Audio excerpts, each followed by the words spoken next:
That's going to be one of those mornings. Hey, John, hear you there once again. Okay, so that's on. That's on. Fathead's good. All right. We're stacked. And this is going to be one of the more geographically challenged shows that we have. SHAM, John, hear you there. Thanks for dropping by. And here's kind of where we are today.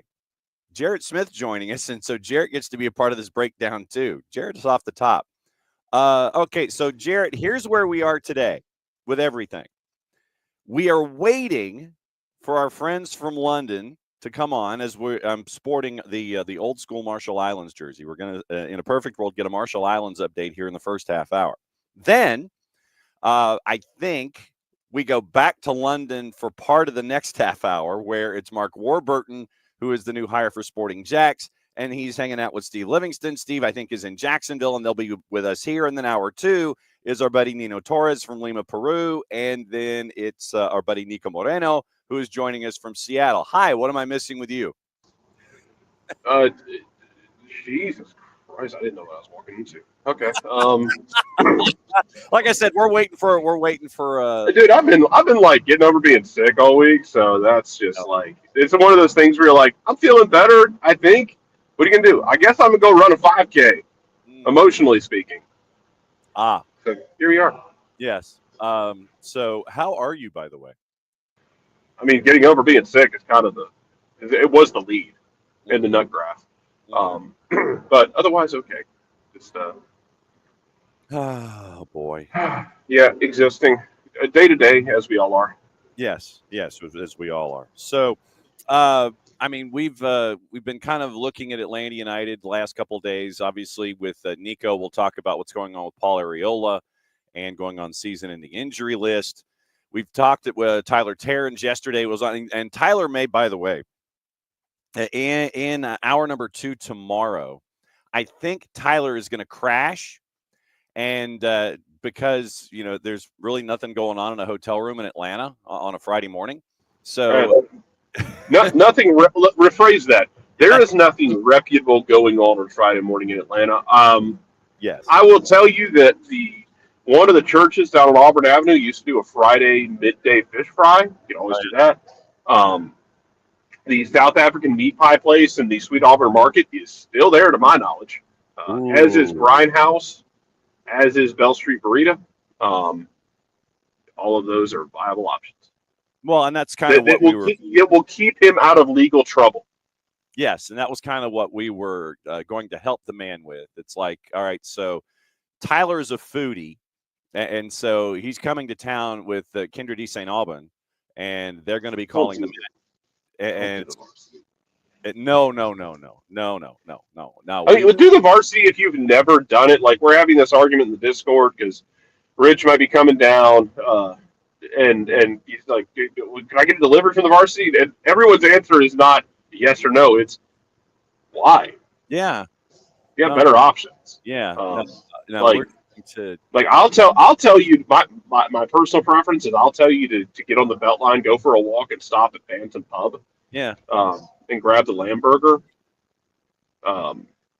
Amongst other things there, and that's like you get off the Beltline and have to walk down where it's the overpass, down past the big field, and in the skate park. And you gotta walk down under the overpass in kind of a sketchy way, but there's better places to eat in the varsity. Don't do that to yourself. Live a better life. No, we were trying to encourage, say, Fat Mats or something barbecue-ish or something, depending on what you're in the mood for. So I think we were planning on workshopping for Tyler if he comes in the second hour tomorrow. What to chase, what to pursue food-wise. Are you going to go for breakfast? And I thought Martin's.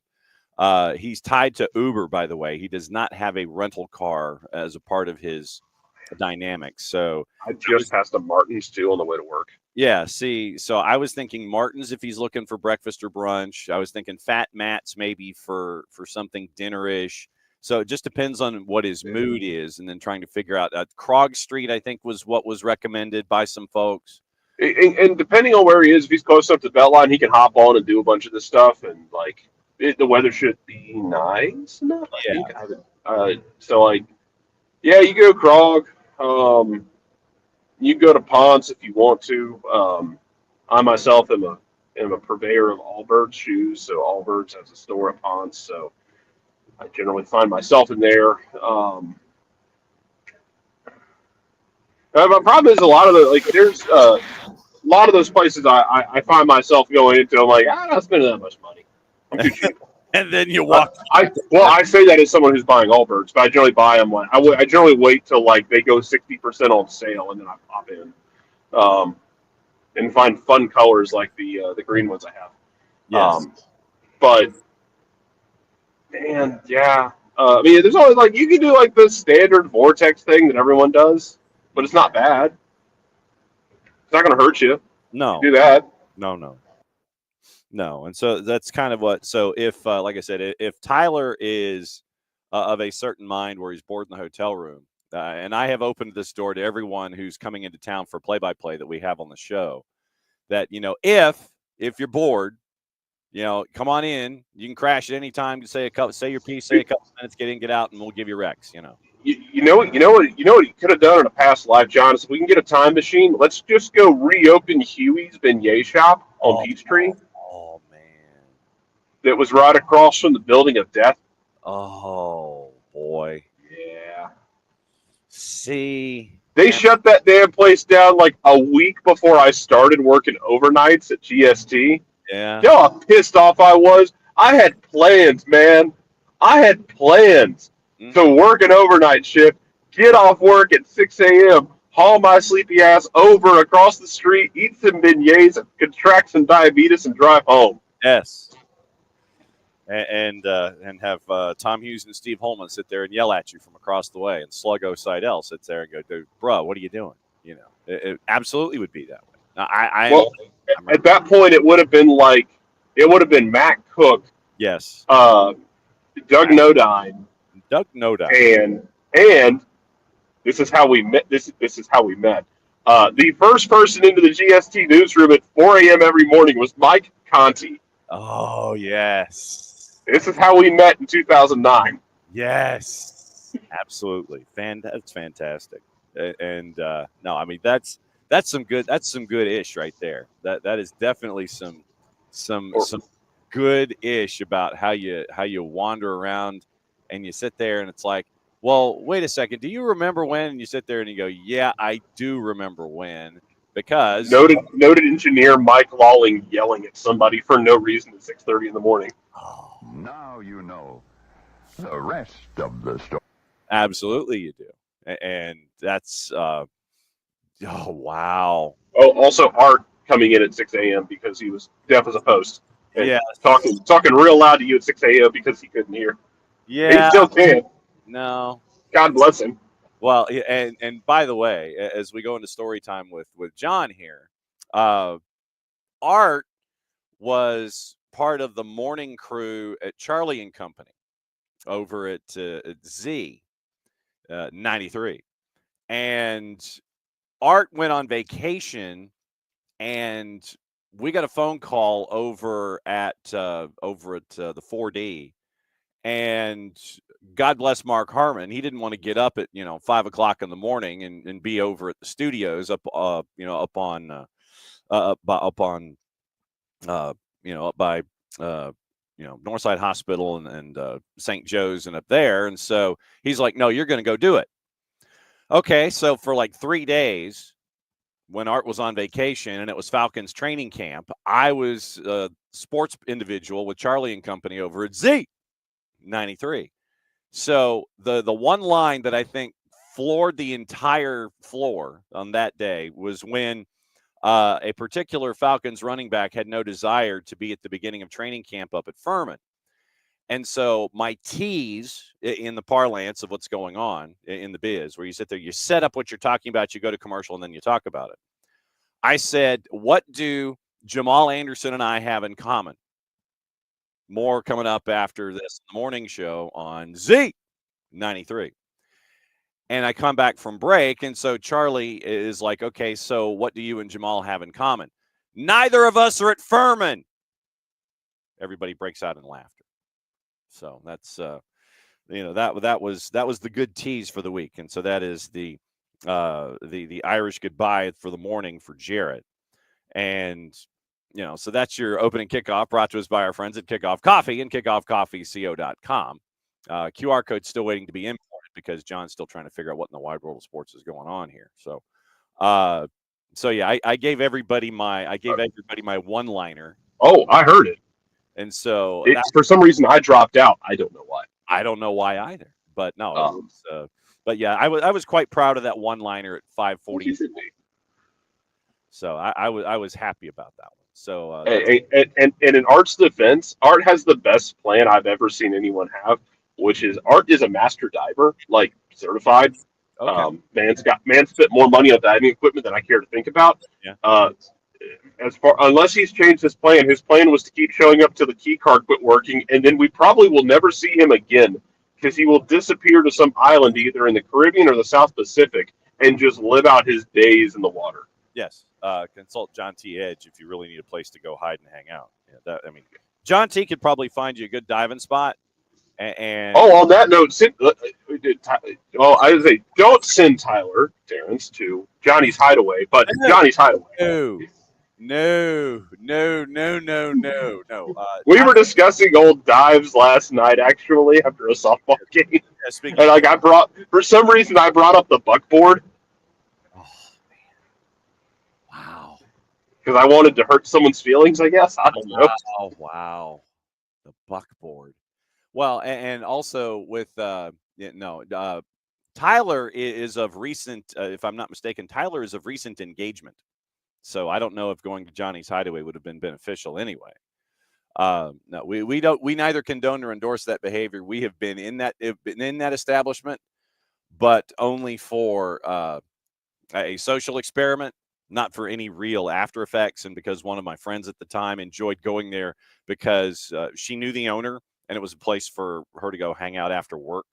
So going to that particular establishment, there was no end game other than to spend time there, and then after a couple of hours turn around and leave. There was no other end game attached, basically. So no, that was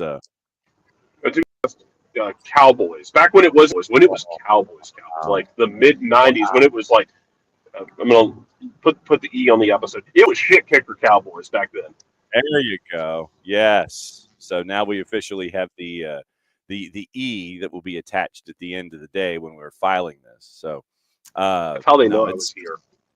Yes, how I leave my absolutely true. So today is a pretty stacked day. Coming up in about 10 minutes, we find out what's going on at Sporting Jacks with their new director of soccer.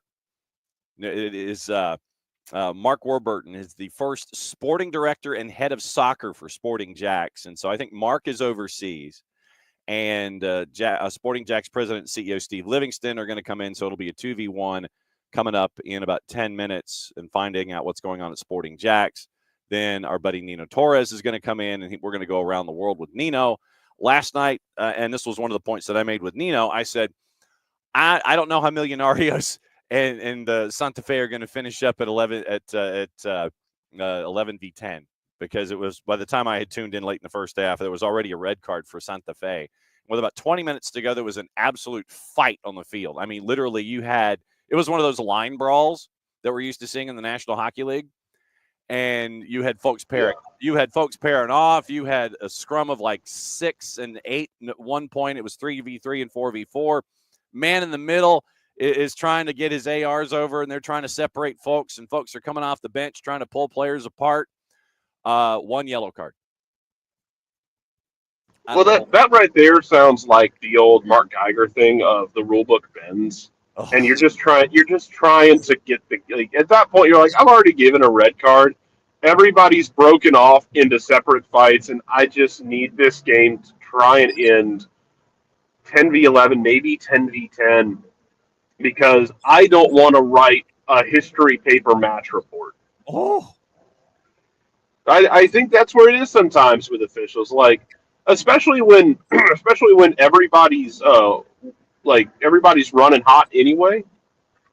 And they forgot to put the antifreeze in.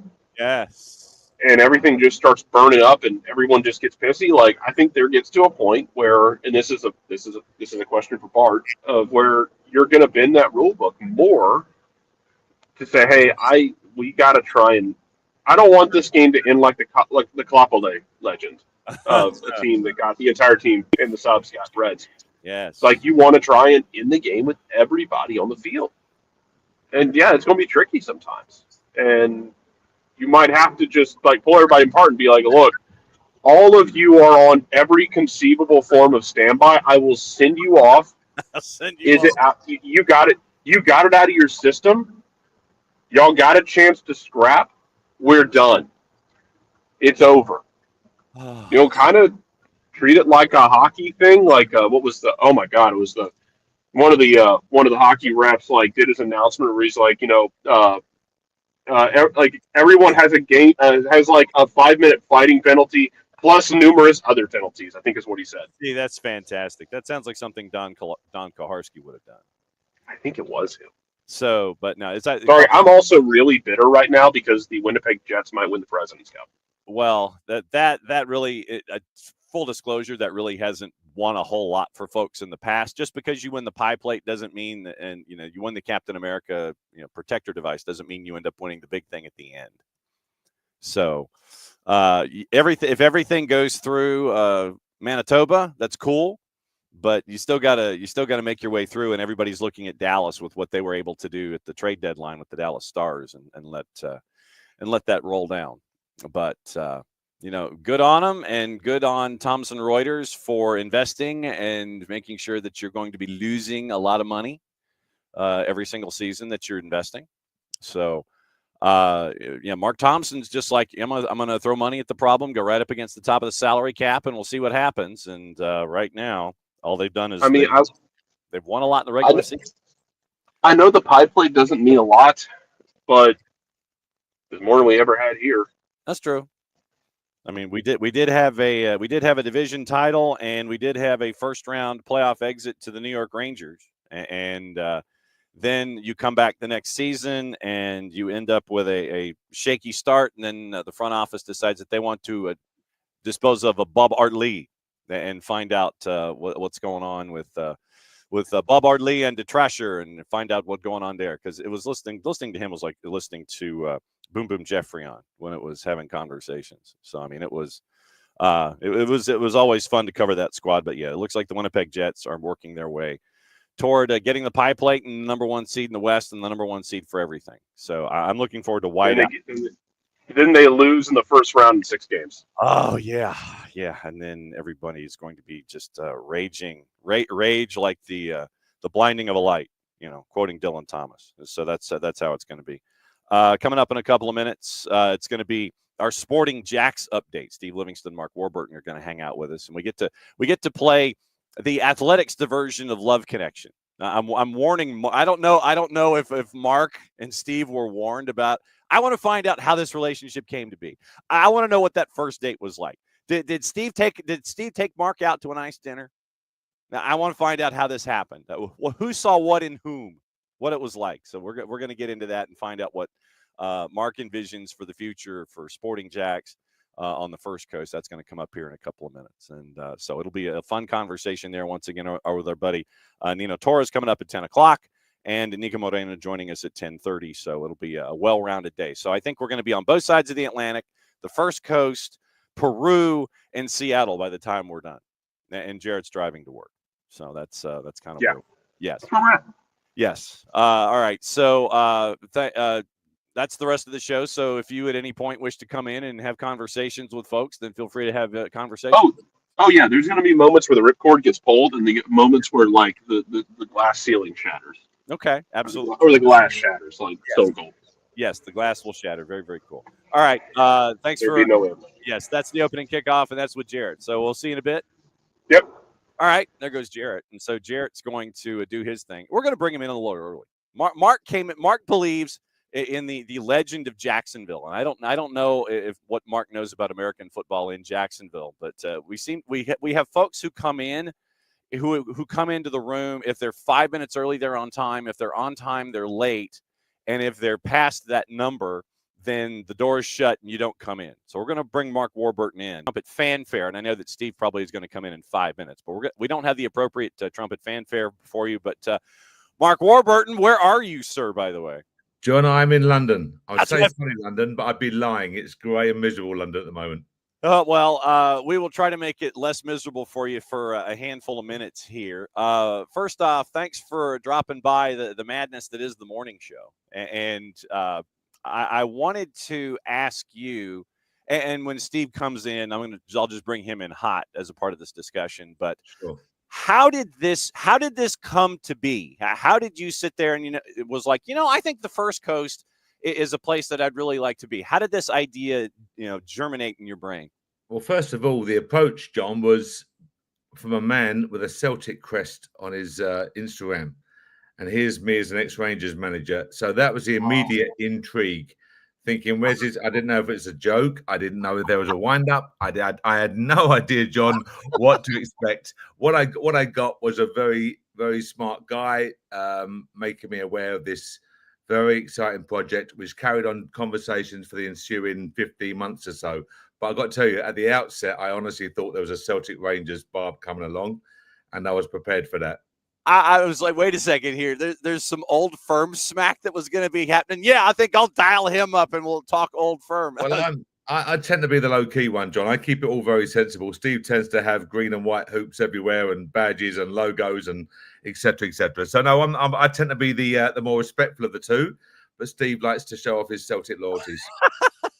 This is what happens when I take a drink of soda and you're in the middle of that. When you sit there and you look at, okay, I'm going to kick the tires. I want to talk to Mark and see if he's really interested. How much of Sporting Jacks and what they were trying to do and where they were going, how much intel did you have going into the process, and how much of the soccer encyclopedia did you have to break out here and go, Funkin' Wagnalls, okay, Jay, so Sporting Jacks, how much research did you have to do? John, I got to tell you, you heard of my announcement. I said I didn't know what to expect from that first conversation. Honestly, no idea.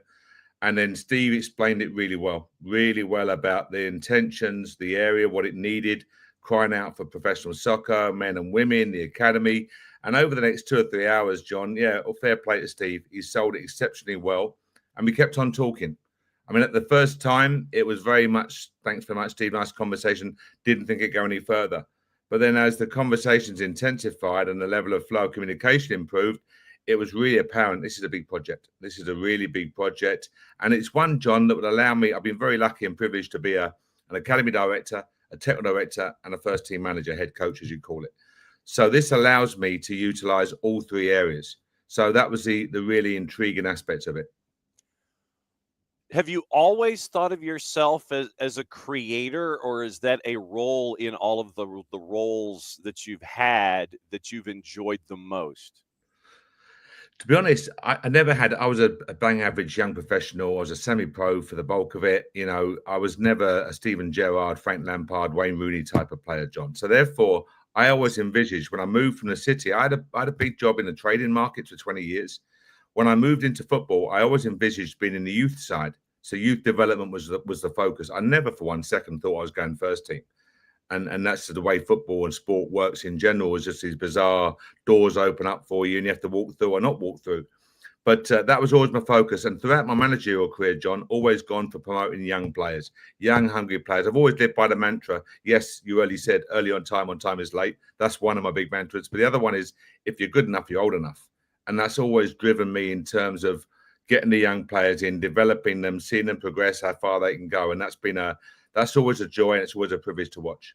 What's it like to see a younger player get it? And I mean, in the sense of understand the messaging, understanding the greater idea of a franchise. What's it like to see a young player get it from absolute zero and understand the gravity of what they're doing and understand their own set of personal responsibility and, getting it before someone who comes in at 23, 24, 25? What's it like to see that young player get it and understand what you're getting at? Well, there's 2 aspects to that, John, to answer it. The young players, it's a long period of time. The academy education, for example, prepares the player technically, physically, tactically, yes, psychologically, but prepares him for all these levels of challenge. And the higher the challenge they can get at the younger the age group, the better their education as they go through. When you get older and agents become involved, then you have to understand the responsibility of decision making. Do I go to a Premier League club and sit on the bench? Do I stay in the Championship and I play 45 games out of 46 and further my playing time? These are the decisions that it's about career development over money, for example. When you're age 21, 2, 3, 4, develop your career. When you get a little bit older, then the money comes calling if you do the first bit right. So it's all about good decision making, John. But the academy prepares these young players, boys and girls, for what they're going to face later in life, in their sporting life. When you saw the lay of the land and all the relationships that are starting at Sporting Jacks there in North Florida and their outreach and everything, what are you the most confident about from what you've been able to see about the foundation for Sporting Jacks? And what do you think your biggest challenge is going to be? I think the real positive, John, is the sporting ethos, the American ethos, the competitive. I've always loved it. I lived in Charlotte much earlier, many years ago. I lived in Chicago. I love that American psyche, that will to win, desire to win. And of course, the talent pool being so big, it's 380 million people, John. It's a vast talent pool. So that's a real positive. The negative is also the positive in the fact is it's about developing the elite players for the pro game. Yes, everyone in an academy, for example, is catered for and looked after with the same level of care and attention. But, John, we're looking at the one or two that might get through to that pro level. And I keep being told, I spoke to someone the other day, and they said, we won 4-0. My question will be, who's the best player on the pitch? Is it a Jacksonville player or is it an opposition player? Yeah, but we won 4-0. Yeah, but who are the two best? And that's the key, John. Are the best players on our team? Win, lose, or draw. Who are the best players? Are they performing well, etc.? And it's trying to differentiate. Of course, we all want to win. Who doesn't? But the fact is, when you're developing young players, they've got to come through. And they may not necessarily be on a winning team, John. The best player on the pitch might be the opposing team losing 3-0. But if he can play well or she can play well in a losing team, what would they be like in a really good team? And we are now joined by the odd man rush portion of the program. It is now Sporting Jacks president and CEO Steve Livingston. Steve is now hanging out with us. Good morning, hey, John. All right, hey Mark. Steve, good morning. How you doing? It's been a while. Wait. Did you guys talk yesterday afternoon or something? Oh, we We talked about you, John. Yeah. Oh, wait a minute. I'm gonna just do this. John, I was warning him to be very careful in what he said to you. You were warning him, Steve? No, not at all. You're warning the man about what he's getting into being here on a morning show in the southeastern United States. I see you working, Steve. I said Soccer Down Here's a cool show with a great host, and just it's kind of easy going, relaxed, and he would enjoy meeting you. So that was the gist of it. And so I got into the conversation with Mark when he joined in, and literally I asked about the first date that the two of you had, and he said that there was some old firm, that he was concerned that there was going to be some old firm smack that was going to be going on here with the Rangers and Celtic here. Yeah. It always comes up. I mean, obviously, a boy from Glasgow that grew up a quarter of a mile from Celtic Park, and a former Rangers manager who did very well for Rangers as well, I would add. And we were actually on the Celtic side quite happy to see him go. But the way it comes back to, obviously, is a fierce rivalry in the city there, and there's a lot of nonsense that goes on with it as well. To be honest with you, that I think the majority of both Celtic and Rangers fans are tired of. I look back at I get my inspiration when we started talking to Mark. Not only from Mark, because he's just a fantastic guy, great coach, extremely qualified, perfect for what we were looking for. But then I look back at two Celtic and Rangers greats in Tommy Burns, who was our one of our most famous players, passionately followed by the club, loved by the club, managed the club as well. And a lot of people forget that Tommy spent time with the great and legendary Rangers manager Walter Smith, coaching the Scotland team. So there's a great example of two sides of the city kind of coming together for the betterment of a bigger project. And that's the way I like to see it with Mark and I. So if Tommy and Waller can do it, then Mark and I can certainly do it. Absolutely. The breaking of the bread and the handshake across the St. Johns River. I see how this plays. You're going to get it. There's going to be that big shaking of hands and the jerseys and such. So Mark, let me ask you this. We talked about the challenges and the expectations and things like that. What is your timetable for coming back over here to this side of the Atlantic and establishing, the house at Mark Warburton Estates, and then we sit there and what's your timetable for being over here full time? I'm flying back on Sunday, John. It's coming over. It's a brief trip, seeing some clubs over here. Seeing one this morning, going to one straight after this call as well. So yeah, back on Sunday, and it's not about Mark Warburton or Steve Livingston. It's about a team. Yeah. I know you're joking. I know you're joking. But it's important to stress that there's a lot of people doing a lot of work for this project. So, the vision is there, the desire is there, the hunger's there, but it's about a lot of people working tirelessly to try and achieve that goal as well. So, Steve, when you have Mark in the fold, obviously for you, it's a great sense of excitement to have him be sporting director, head of soccer. When you were having the first couple of dates, what were your expectations? It's like, okay, I've got a sheet of paper. Here are my expectations. What were those expectations that obviously Mark checked off for you? But what's like, okay, I need this, and this from you. And he was obviously cool with that. I think it really, obviously Mark's resume and experience and reputation kind of preceded him. So it really wasn't a case of hearing about his background and what he'd done. That's all documented and out there. And I think for us, it was just more of a case of getting to know one another. And, Mark is big on this. I'm big on this as well. That kind of camaraderie, if you like, that esprit de corps, that kind of, do you mesh with someone? Do they see the same things that you're seeing for our organization? And again, this wasn't just down to two people. This was about the bigger club. And, as a club, we have high expectations and we want to be ambitious. We want to do things differently. We want to try and learn from best practices. That's a huge thing that I've always been, high on ever since, 20 years with the NFL. That's a league that's built on best practices. So what can we do to be the best that we can be? And for us, that was immediately the USL. So to actually be introduced to someone of Mark's caliber and to land someone of Mark's calendar, that was a no-brainer. Mark was also very patient through our process as well. We had a lot of stops and starts with our project as the stadium, developed and then didn't develop and then developed again. And I'm sure Mark had other opportunities out there as well, but he was very interested in the project. He was passionate about the project. And I think that spoke volumes. So for us, we're really lucky. I mean, to have, again, somebody of Mark's stature, caliber, experience to come in and really take this thing from the whiteboard all the way up is just a phenomenal opportunity for us as a club. So, and I would say for the league as well. If the USL is starting to attract the caliber of people like Mark, then it's headed in the right direction. Sporting Jack's president, CEO Steve Livingston, alongside sporting director, head of soccer Mark Warburton, dropping by here on the morning show. And we've officially reached halftime. And so now we're going 46 minutes and going for another 10. So, Mark, how do you have an expectation level that obviously matches what Steve wants to do when it comes to the growth of the overall program?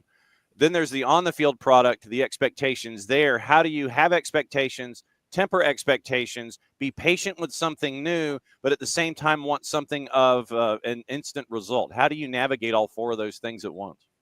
Before I answer that, John, thanks, Steve, for the kind words. They are very humbling words, so thank you for that. But it's understanding, I said to you earlier, John, the American psyche, they want to win.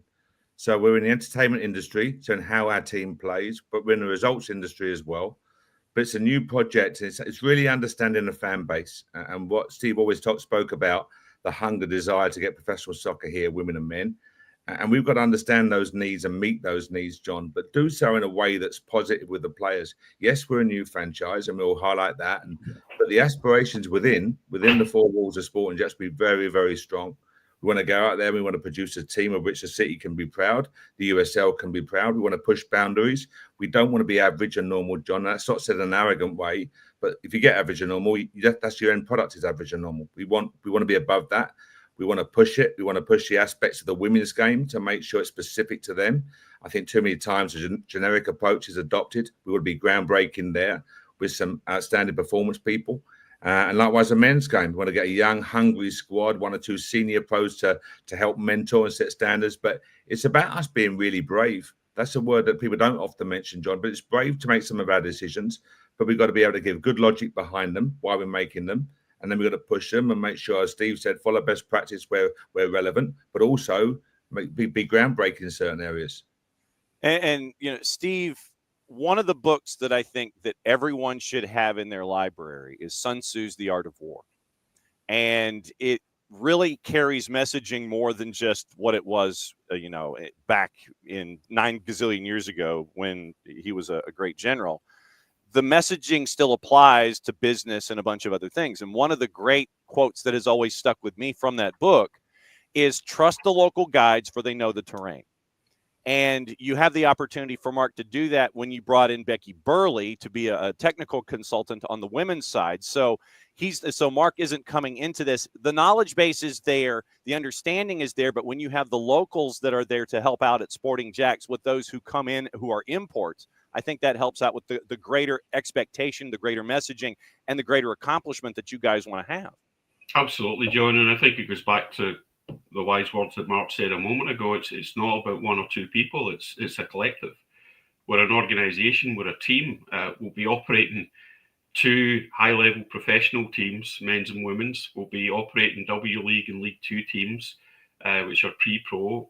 We'll be working with our partners over at Florida Elite in the development of a world-class pro soccer academy, as well as maintain, the great work that they've done over there and augment that. So we've been very reliant on local knowledge and local people. I think Mark would be the first to admit that, and being able to pair up with people like our previous technical director, Mauricio Ruiz, who helped with introductions, and then working with Becky, all her people. Becky is, again, we've talked about this before, one of the biggest Rolodexes I've ever seen in my life when it comes to, soccer and women's soccer in particular. But we should also probably mention and talk about Sean Bob at Florida Elite as well, who's very well connected across the college scene. So, and I'll probably let Mark add to this because it's his area of expertise. But I think that was only fair of us to introduce Mark to that network when he came in. And we really see this as a fusion of his expertise, his abilities, his experience, meshing with that local approach to things and being able to create something really special. So what's it like having this network, Mark? No, it's tremendous, John. Becky's been outstanding in terms of she's been on hand. I've phoned and pestered her probably, and she's got other bits and pieces going on in her life, but I've been pestering her and getting some great information, and it's invaluable, John. So yeah, that's been very, very helpful. And likewise, Sean is on hand 24/7. I'll phone him late this afternoon and understanding the youth scene, which is so complex but so dominant in America, understanding how it works, the elite club, national league, etc. All of this is new information for me. But what it also does is it allows me to use my own knowledge in terms of what I see in a player, John. So I think there's a big emphasis over here on that's a Div 1 school, or that's a lower class school, or she's no good, or he's no good because she's playing in that program. But a good player is a good player. Now, you could be I said to you earlier, you could be a good player on a team that loses 5-0. You'd be the best player on the park. So what would you be in a really good team? So the idea is to try and use my eyes, and I say it very humbly, my knowledge, my experience of working with young players, and apply the hints and the helpfulness from the likes of Becky and Sean to understand where those players stand in the rankings, so to speak. And it's fine. It's about making good decisions, John. You don't get everyone right. But as the old Brentford owner always used to say, he used to say to me, if I'm right 51% of the time, Mark, I make money. So we've got to try and be right, a bit better than 51%. If we can get near a 7 out of 10 right, John, we're in a good place. So obviously, with you being head of soccer, there's the overarching philosophy and the goals that you want to accomplish. But it has to be done with all of these different divisions and clubs and everything. and having those lieutenants to help you out with the messaging and the philosophizing is obviously going to be vital, but they've all got to be going back to the top of the pyramid with the messaging. Obviously, how do you sort out all of the different leagues and clubs and the alphabet soup? And it's like, okay, I need the academy to do this. I need USL Super League to do this. I need League 2 to do this. I need, championship to do this. How do you sort it all out, but still have the philosophy still be the same?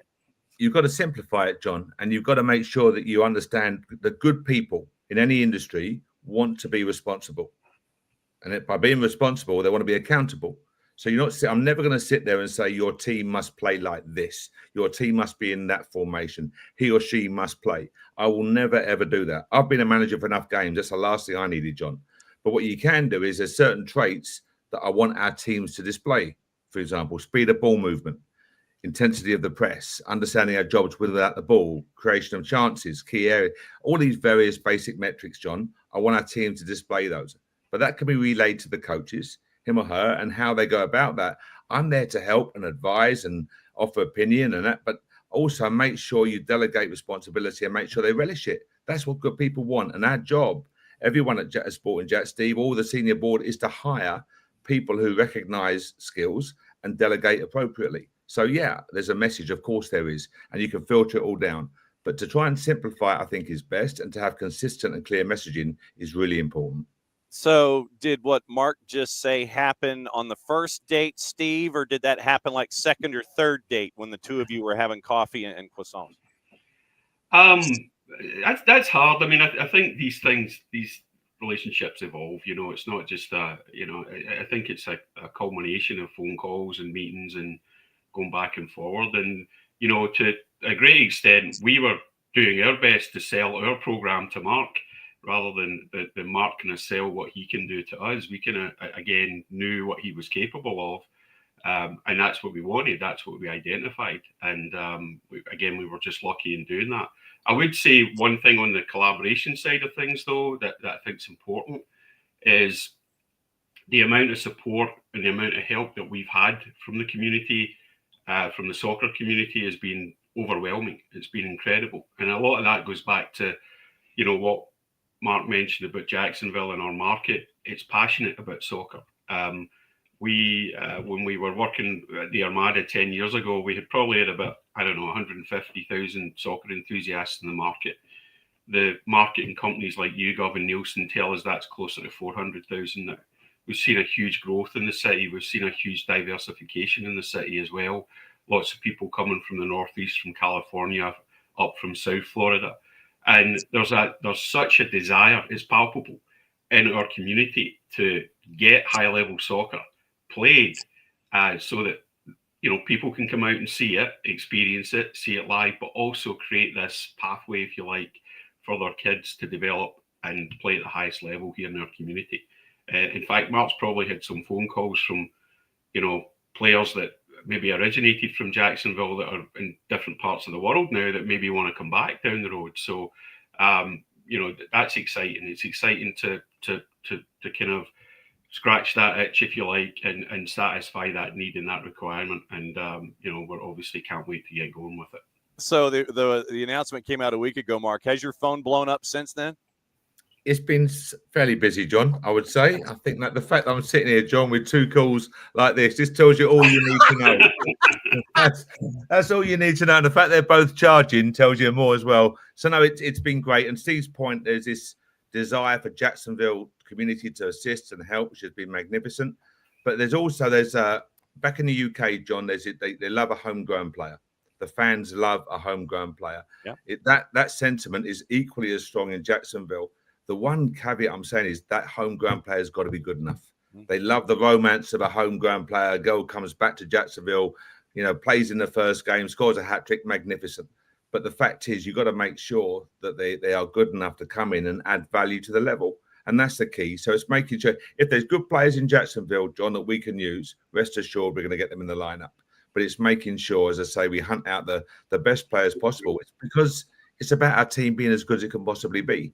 And that's the idea. Make sure on and off the pitch we demonstrate the values and the character that is good for Jacksonville. So that's going to be the aim, without doubt. So, Steve, are you going to get Mark a third phone when he comes over here, or is he just going to stick with those two? You might need it when we start recruiting for the men's team. So yeah, who knows? I mean, I had to ask. And by the way, do not be afraid to come up north of the state line, because there's a lot of good high school talent, a lot of good college talent up I-95 heading toward Savannah as well. So don't be afraid to go to Camden County and Richmond Hill and head your way up north. Before we go, Steve, I know that there was some big news that came out where you're going to have 3 sideways stripes that are going to be a part of jerseys and gear going forward. These guys, yeah. Really excited about that. You know, a bit like the discussions with Mark, it happened over a long period of time. Adidas were looking at the Jacksonville market, but really scratching their head a little bit about how they could get into the market, given the kind of fractured nature of youth soccer here, which obviously we're trying to address and trying to bring everybody together. It would be nice if common sense and cool heads would, you know, figure that one out. But I think one of the catalysts for Adidas was the start of the men's and women's pro teams.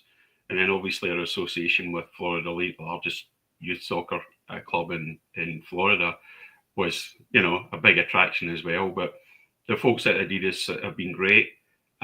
We've been working kind of with them on the kit design, the uniform design. We're looking forward to having an announcement on that probably towards the end of April, and putting together some kind of event that will get the public interested. I know you're always interested in getting a replica up there, so you know me, brother. If it's the gear that fits and I don't screw it up in the laundry, you know I'm going to wear it. You're first on the list, John. So we're waiting on that, right? Kind of coming through right now, but really excited about that. And again, I think it goes back to this idea of trying to do everything top notch, world class, to the best of our ability. And I think you would have an argument, you know, saying that there's better apparel out there for soccer specifically than as produced by Adidas. Obviously, one of the leaders, one of the world leaders in that equipment. So we're just excited about, you know, that relationship and how that moves forward. And you know, can't wait to have the 3 stripes out there and represent our colours in Jacksonville with pride. No doubt about it. Gentlemen, it's great to see you. Mark, when you get to this side of the Atlantic, I hope that when you look north and go into the skies that it's more blue than it is gray when you come back over here.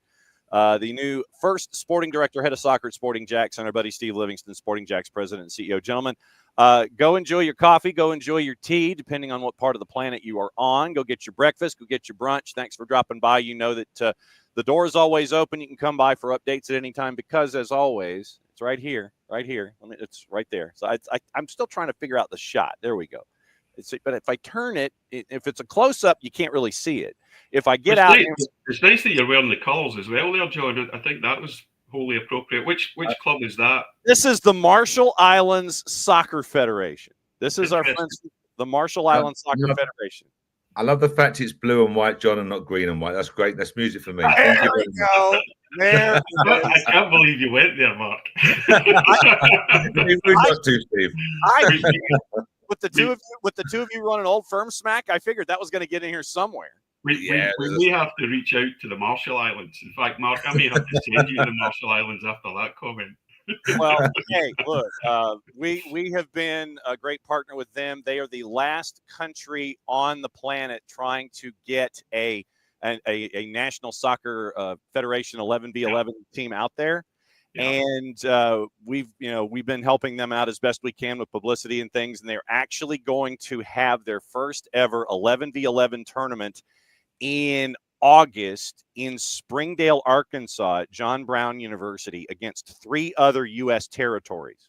Guam, the Turks and Caicos, and the U.S. Virgin Islands are going to be squaring off against the Marshall Islands in their first ever 11v11. And they've got a Kickstarter campaign going, trying to make sure that they can pull that week off in Arkansas, because that is the second highest concentration of Marshallese personnel and people outside of the Marshall Islands themselves. And so we've been really big helping them out with the project. Oh, you should definitely connect us, John. Maybe they can swing by Jacksonville at some time. We'll give them a friendly. Absolutely. We love So- lacrosse. Maybe worth a scouting trip, Steve. There you go. Yeah, I mean, that'd be fantastic. So what I will do when I'm off the air today is I will send you, Steve, I will send you Lloyd Hours as their technical director, and he is on Mark's side of the Atlantic right now because he just got back from the island doing another clinic, and they're building it through futsal, and they're gradually working their way forward with that. But when I'm off the air today, I will shoot you Lloyd's email and the info that I have. Two of you can combine, and the three of you can combine, and I'm hoping that some magic can happen. That'd be fantastic. I love it. Well, that's what soccer's all about: breaking down barriers, bringing people together. Absolutely, very cool. So, Mark, be safe. We'll see you soon. Steve, don't be Thanks, John. No, you can't. We'll catch up with you soon, guys. Thanks for dropping by. Thanks as always, John. Thanks, John. Bye-bye now. All right, Thank Mark Warburton, Steve Livingston, and that is Sporting Jacks in a nutshell in 20-plus minutes. They got to come and hang out and let us know what's going on there. So Mark Warburton is the club's first ever sporting director, head of soccer. Steve Livingston, friend of the network, friend of the show, is their president and CEO. And so to find out about how things happened, very, very cool, involving that. But no, and as we sit here and we go, I'm going to send them Lloyd's info. So Lloyd is on notice that he might be getting an email from Steve Livingston, Mark Warburton, and hopefully they can, see what's going on there as the game continues to grow. And as Steve said, that's what it's all about. Coming up in a couple of minutes, we go fully loaded with our buddy Nino Torres and let you know what's going on with everything around the planet in 30 minutes or less. And then it's our buddy Nico Moreno, who's going to be joining us at 10:30. We'll break down everything from the Pacific perspective there and find out what's going on in Major League Soccer. In Seattle, obviously, Paul Arriola, the big news there.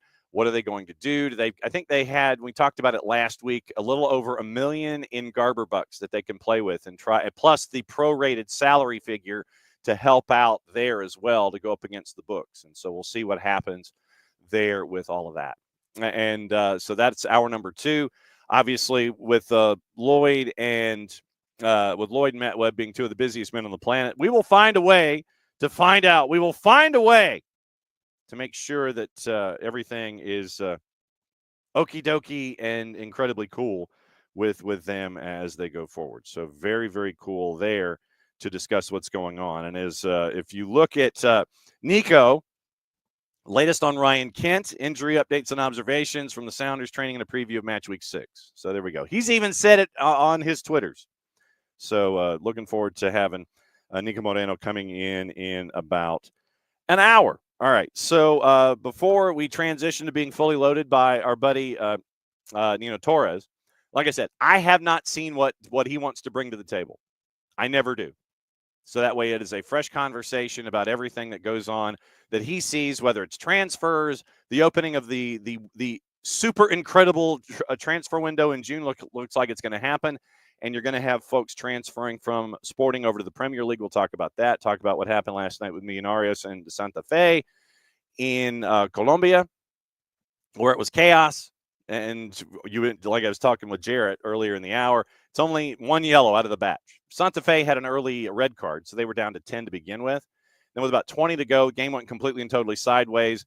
And out of the multiple scrums and the line brawls that were there, the pushing and shoving and fouling and all that kind of stuff, you get one yellow card out of the rest of it. I swear to God, I thought it was going to be 9v9 by the time it was done. But it was not. So there you go. Tonight, quoting Phil Collins, tonight, 5 and 7. After the show this morning, I drive down to Perry. And it is my first chance to call matches at St. Clair, where it is Warner Robins and Perry tonight. Girls at 5, boys at 7. That'll be on the network at soccerdownhere.mixler.com. You can go to the Mixler app, and you can listen to it there. You can go web browser, soccerdownhere.mixler.com, or what you can do is you can go to soccerdownhere.net, hit the listen tab, and then when there's a live event going on, the listen tab kind of like lets you know it has a bit of a siren to it. And you can click on SDH1, and you can listen to it that way too. And you get to listen to those two matches tomorrow. Then on Friday, SDH1 and 2 will have action for you on a fantastically fabulous Freestyle Friday on the air. Drew Dickinson and I will be at Dave Hunter Community Stadium on the campus of Brookwood High School for the Battle of Five Forks Trickham. It is going to be Parkview and Brookwood. We'll have that one for you. Jason and the rest of the crew will be out at Sharp Stadium in Covington for North Oconee and Eastside, and that'll be on the network as well. One of those will be on SDH1, one will be on SDH2.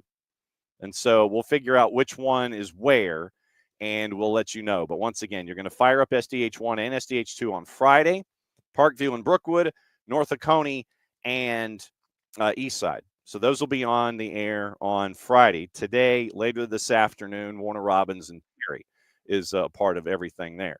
And all right, so we have a bit of a collision here. So let me see what's going on. Morning, Matt. How are you? Hey, John. How you doing? Great to see you. You tell me, brother. This might be a bit of a crossover with other guests that are coming in. I know that I wanted to catch up with. So is it just you, or is it you and Lloyd? What are we doing?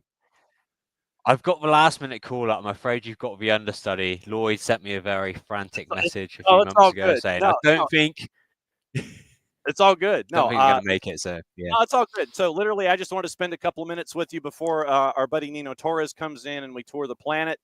I just wanted to get a quick update from you about what's going on with our friends there with the Marshall Islands. I know that Lloyd had been on the island. I know the Kickstarter campaign. So, literally, this is just going to be like you and me for a couple of minutes, and the door is going to be always open. I figured, not knowing who was going to be here today, I figured I'd go with the original, go with the OG jersey. So, give us the OG jersey. Give us the update about what's going on. What's the latest? Yeah, so you may have seen last week, so last Wednesday, we announced our first ever 11-a-side international fixtures. Because we are maybe a little bit crazy, we decided to not just do one fixture. Let's hold an entire tournament. So we're bringing the Outrigger Cup, being the tournament we penned last year. So we're bringing that to Springdale, Arkansas in August of this year. And we're really excited to welcome Guam, Turks and Caicos, and the US Virgin Islands to Springdale in August. Obviously, we've taken on an enormous undertaking. You've seen we've got a Kickstarter. Obviously, we're gratefully receiving kind of any pledges, which include kind of rewards such as live streaming tickets, fan packs, even a chance to be a part of a backstage team as well. So if there's anyone crazy out there who wants to be part of the kind of coaching team, that's an opportunity as well. So we're opening this up and obviously, looking to get this off the ground. No doubt. So how I know that the blitz has been amazing so far. Right now, you're at about 20%. You're at about 20% of your goal. Looking at things in U.S. dollars, you're looking for just under 26,000 right now. You're at just under 5 in a little under a week's time. That's very, very cool starting this runway that you have. Yeah, so incredibly grateful for everyone who's pledged so far. And even if people aren't in a position to pledge, even just sharing our story, engaging and sending us well wishes are always welcome. Just keeping it positive all the time. I mean, the Kickstarter amount isn't the full amount that's needed. So we're looking to raise total of over 100,000 US dollars. Obviously, that costs, if you're looking behind the scenes, we're looking at around 30K to bring team members from RMI to the US. And then obviously as a host nation, we have to kind of cover the costs of the visiting teams as well. And you're looking at around 20K for each of those as well. So whilst we're trying to do things as efficiently as possible, it's kind of a bit of a behind the scenes of how much it costs to host an international match. And we're looking to, obviously there's a bit of a shortfall between the Kickstarter and the total amount, which we're looking to raise through sponsorship and any other means. What has it been like to see, obviously, this first round of folks and the support that's there and all of that? So what has it been like for you guys to see this groundswell of support? Because I know that you and Lloyd and everybody, you guys have been going through the media car wash trying to sit there and get the word out. But what's the early response been like? Oh, it's been so overwhelmingly positive. I think it's ever since we kind of really kickstarted this project back in January of 23, I think it was now, to the kind of world, it's what everyone's been wanting to see. And so we felt a lot of pressure on our shoulders to do it justice. Obviously, we had other options of the different routes we could have gone down for our first ever 11-a-side match, but we felt this was kind of the appropriate way to do it justice as well. So yeah, we're incredibly grateful, overwhelmed as always with the positive support. And obviously it's definitely been the world that has enabled this project to succeed. So we're looking forward to kind of everyone coming together again and us putting on a show for them. No doubt. When it came to determining Springdale, Arkansas, John Brown University, it's a no-brainer. And before you came in, I tried to explain that right up there in the four corners, up there in northwest Arkansas, in eastern Oklahoma, really it's northeastern Oklahoma outside of Tulsa, right there in that four corners, it is one of the highest concentrations of Marshallese population outside of the islands themselves. So it seemed like it was a natural for it to be there, even though there have been clinics in the past up in the upper Midwest, up in Minnesota and such. How did you come upon Springdale and John Brown, and what was their response like in northwest Arkansas when you was like, yeah, we want to do this? Yeah, so initially, obviously, during the planning phase, we obviously wanted to host the match in the Marshall Islands itself, but us being a non-FIFA nation and the costs and time it takes for opposing teams to come to us, there wasn't exactly an overwhelming response of people wishing to come to the Marshall Islands to play that first game. Hopefully, that's going to come. That's going to come with time. So in the future, we will be playing lots of matches in our home nation. Springdale, Arkansas, as you alluded to, being the greatest population of Marshallese people, we've built some really strong connections there. So we've held 2 women's national team camps there, both in February 24 and March 25, just gone. So yeah, we've built some really strong connections there. When we've been there, we've met with the coaches at John Brown University and also the University of Arkansas too. So we felt like we've got some really strong connections behind us and people wishing us well as well. So that's how that's come about. What else can folks do in addition to the Kickstarter campaign and buying the gear? And I always explain to folks that when you go to the store, you can get all the gear, and it comes from you and Player Layer and everybody else and the relationships that you have there in England, but the scarves come from here in the office. Yeah. And in our small way, we've been really humbled that you guys embraced us to help out as a part of the process as well. What else can folks do outside of the Kickstarter campaign, buy the gear? What else can folks do to help move the things forward? For me, it's word of mouth. I think I'm always conscious of asking people to put their hands in the pockets and in their wallets all the time to contribute. I think even if you're just sharing our story, if you're on social media, you can share it. If you can tell your friends about something interesting you read about, like the Marshall Islands first ever match, that will help us massively. So outside of pledging on our Kickstarter, as you mentioned, supporting us with merchandise, just spreading the word. I think the thing I get the most from about this project is teaching people about Marshall Islands. Obviously, I'm not Marshallese myself, but I feel like such a part of a project now, and I feel humbled to be able to tell people and spread the good word. As are we, my friend. Do not be a stranger, please. You and Lloyd just bang on a door at any time. Let us know what's going on. We're going to obviously, let's put it this way. We've already got it marked on the calendar about coming out there at the very least for the second half of that week for the semifinals or the outrigger and for the final on the 14th and the 16th. So I've already earmarked that space. And the boss, by the way, who has her own fathead here on set, she's like, "We're going, right?" I said, "Yeah, of course we're going." You've got VIP seats, John. Don't you worry. You and the team. It's all good. No, thank you, my friend. Do not be a stranger. Bang on our door at any time. Let us know what we can do to help and get the word out. And like I said, figured I'd bust out the OG jersey for you today. Be safe, my friend. We'll catch up with you soon. Great to see you. Take all care, right. everyone. There goes Matt Webb. And so Matt gives us the quick update on the Marshall Islands and what's going on there. And so that means we go from, all right, so let me see if I can break this down right. We'll bring Nino in. And so, Nino, let me see if I can get my math right. So we started out the show with a guest in London and a guest in Jacksonville. Then we go back to London to get our guest spot with Matt Webb from the Marshall Islands Soccer Federation. Now we're down with you in Lima, Peru, before we catch up with Nico Moreno in Seattle. So literally it's been Jacksonville, London, London, Lima, Pacific Northwest. There's no L there, but Snohomish. So that's where we are right now. Oh, by the way, yellow. What's going on? Yellow. Soccer fans, I hope you got your miles club because we are going like 1,000,000 miles already, like in the first couple hours in your morning. So get ready your membership cards and everything else because we're gonna go fully loaded for you guys. Yep. So once again, as I always tell folks, I ask you where we're going. And I don't want to know where we're going until I see it. And so literally, I'm flying blind into these conversations about where you want to go around the world in 30 minutes. But I do want to start with something that I saw last night, and it was Millonarios and Santa Fe. in Colombia. And Santa Fe in the first half got a red, so it was 11-10 for a lot of the action. They ended up being a couple of goals down. It was 2-0 with about 20 minutes to go. Chaos breaks out. Literally, Santa Fe took up. So, all right. So, as someone who has played the sport, you're in the sport, you know what's going on. When a team with a lead, with about 20 minutes to go, they're sitting on the lead. You have a winger go down the near side, edge of the 18, and he knows he's got some space, and he knows he's trying to eat up some clock, and he stands on the ball. Literally, he dribbles to a point, and then he stands on the ball for a couple of seconds.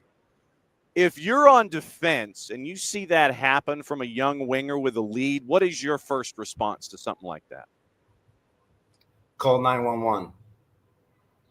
Call 911 because your legs are not going to go back in business for a long time, brother. That's what's going to happen. You better call your mama, call your daddy, call somebody else because those legs are going to get broken. That no question. And that is just about what happened with that particular. Literally, from there, it was a line brawl. I mean, it was on. Stood on the ball for a couple of seconds, and he tries to pull back and continue possession and dribble backwards. He got taken out, the player in question, the young winger. And that basically created a 5v5. I mean, everybody was in piles and picking fights, and I mean, it got bad. Out of the deal. Right, but now listen, right? So I said call 911, yes, because I'll probably tackle this guy really harsh. But and on the other, and this is the other part of the view here. I have no problem with talented players doing tricks, magic, whatever you want to call it, but if you that standing on the ball doesn't do anything. Doesn't do anything. What's the private chat? Oh, I'll come back. Oh no, Tyler Terrence. It's like Tyler. I wanted Tyler to come in on Friday in this hour to talk things for all of his stuff. So, so Tyler, yeah. Okay, so before Tyler goes, Tyler's in the green room. So by the way, okay, I'm going to do a quick introduction. So Tyler's a day early. So Tyler came in. Hey Tyler, how you doing, man? What's up, Nino? How you doing, brher? So, I'm all right, man. So Tyler came in yesterday, and he was prepping because he's calling Atlanta United and the NYCFC this weekend with Kinder D. St. Aubin on Apple TV. And so we're trying to give Tyler 47 hours before he comes in on Friday as he's coming into town to figure out where he's going to go eat and all these kinds of things. And so Nala is staying at home. The lovely and talented Nala is staying at home. And so we are in the process. This is how geeked Tyler is. Awesome. Where first off, if he found the studio space, he's the first person from everyone that we've handed the keys to the kingdom out to come in and crash just randomly to talk about stuff, which is what we do, which is fine. So we're in the process of giving Tyler all the places that he can go eat within an Uber's distance of his hotel, which I imagine is in the heart of beautiful downtown Atlanta come time. So we're in the process of assembling all this information for him on Friday and brunch on Saturday before the match on Saturday night. We're assembling all of this stuff. Tyler's so excited about assembly of information that he came in a day early. Nino, I'm going crazy over here, man. I was like, it's so good, man. It's so good. I literally was like, I'm late. I was like, I'm 10 minutes late. I'm 23 hours early. Is what I am. Oh my God. Anyway, you guys can go back to whatever you were talking about. I also need to make a reservation at some point. So I want to get this train moving. Hopefully the Spanish commentators are going to join me. The producer's going to join. We're going to have a proper night out in Atlanta on Friday. And by the way, if you want to, for anybody that is coming to town, I mean, literally, if you wanted to send the studio link to Kinder D. St. Aubin, you want to send it to, literally, it is supposed to be a crash pad. That 10 o'clock hour on Friday is a crash pad for venting your spleen and saying whatever is on your mind. So the fact that you came in a day early, I'm humbled. Listen, by the way, you can't call them NYCFC anymore. We got a note that they only want to be referred to as New York City or NYC. Well, no more NYCFC. Yeah. Oh, really? So I will be saying that 6 inches from the mirror for the next 24 hours, so I don't get an email saying stop referring to them as NYCFC. But surely I'm going to do it by accident. At some That's point. $1 in the jar. Yeah. It's $1 in the jar, and we will make sure that happens. So can we still call them pigeons? Can we? Is that still? You know something, John. Since you're the leader of this family show, you can do whatever you want. All right. Oh my God, you've opened a door.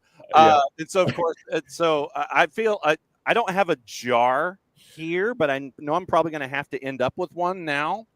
You have to give Rowdy. You have to give Rowdy a treat every time you say it. Okay, he already gets. He's a chicken whore as well. The boss. We literally have to make. We have to cook chicken for him basically every 2 days because he blows through it. It's like screw the Royal Canin food. I'm having the chicken as the garnish, and that's it. But what I've determined is I'm going to take this 2-liter, and when I'm done with it, I'm going to cut it in half with like one of those Ronco products that we used to see on the ads growing up. That'll be the jar for all of the dollar fines, and at the end of the year, we'll come up with a charity and we'll donate it. Or actually, tell you what, we'll do it. We'll donate it to the Marshall Islands Soccer Federation as they continue to grow. Awesome. About that. There So you the dollar jar, the dollar fine jar for everything that we do wrong, it's going to go in here, and at the end of the year, we'll donate it to the. I don't think that one's big enough, John. Big enough. Hey, it's all good, brother. We'll figure it out, and then I'll just have to keep cutting 2 liters wide open with There you go. the Ronco Bassomatic. I crashed this pad too many times already. Let you go back to whatever you were talking about, and I will come and I will see you tomorrow morning. See you tomorrow morning, Tyler. Be good. See you guys. See you, Tyler. Wow, that was fantastic. That was great. Awesome. So, but yes, to your point about me and Arias in Santa Fe, literally it was dude stood on the ball. Then you end up with line brawls, and you had groups and people pushing around and subsequent fouls with 15 to go. And we got 1 yellow out of the deal. One yellow. One yellow. And you know what? I think that's this is the proper way to do it, man. Because sometimes the brawl breaks in, and then I got to get this guy a red card. This guy, just a yellow card for you guys. Let's get the business down, man. Let's get down to business, and let's keep it going and whatever is left. But back to the thing that I was saying about the tackle, right? And the time the players doing that. I have no problem with players. Maddie, is Maddie here too? Maddie. Yep. Maddie crashed. Hang on just a second. So hang on. Oh, Maddie Cruz is here. Yep. Oh, nice. I want to say something to her. Hang on. All right, here we go. Yeah. There we go. Hello. So, man, this is awesome. So here's how crazy. Hey, Maddie. Here's how crazy it's been. Maddie is getting ready for Atlanta United practice, and so Maddie, I don't know. Literally, the 10 o'clock hour has already turned into a crash pad because we're talking a boatload of CONMEBOL before Nico joins us in 15 minutes. Amazing. But Tyler, I love it. Tyler, get this. Tyler Terrence has already crashed. He came in. He came in yesterday. And I said, okay, Tyler, you can come in Friday in the 10 o'clock hour because we're going to get you food. We're going to get you places to go eat and things like that. Yeah. So I said, Tyler, come in Friday in the 10 o'clock hour. Tyler came in 10 minutes ago. He's like, nice. Oh, crap, I realized that I'm a day early. You'll get him on for 3 days then. He'll just come on again tomorrow. Basically, yes. And so I told him, I said, you want to bring in Kendrick? He said, doesn't matter. So Maddie is now crashing as we're about ready to talk CONMEBOL. So, Nina, what's your question for Maddie? Ooh. I don't have a question for her. I just have a big shout out to her. I really love your interviews. I believe that you're doing a fantastic job. You know, I love your questions. I love your style. You keep doing that great job, man. You're Oh, thank you. top notch. Thank you, Nino. Listen, it's always so fun whenever. It was crazy. And sorry, Maddie, it was crazy because I was thinking about it. I was thinking about talking to John and tell him about you today. You know what? Today I want to talk about Maddie Cruz because I've been watching his tapes, been watching his clips, her clips. I'm sorry, and there you are. You're here. I can tell you. I knew. I was like, I'm gonna come in. I'm gonna come say hello. But no, I love listening to you guys talk about CommonBall every week. It's so fun. I love it. It's always great. Even if I can't join on Thursdays, I always know that it's happening. So I'll like put it on in my car while I'm waiting for like people to show up for training.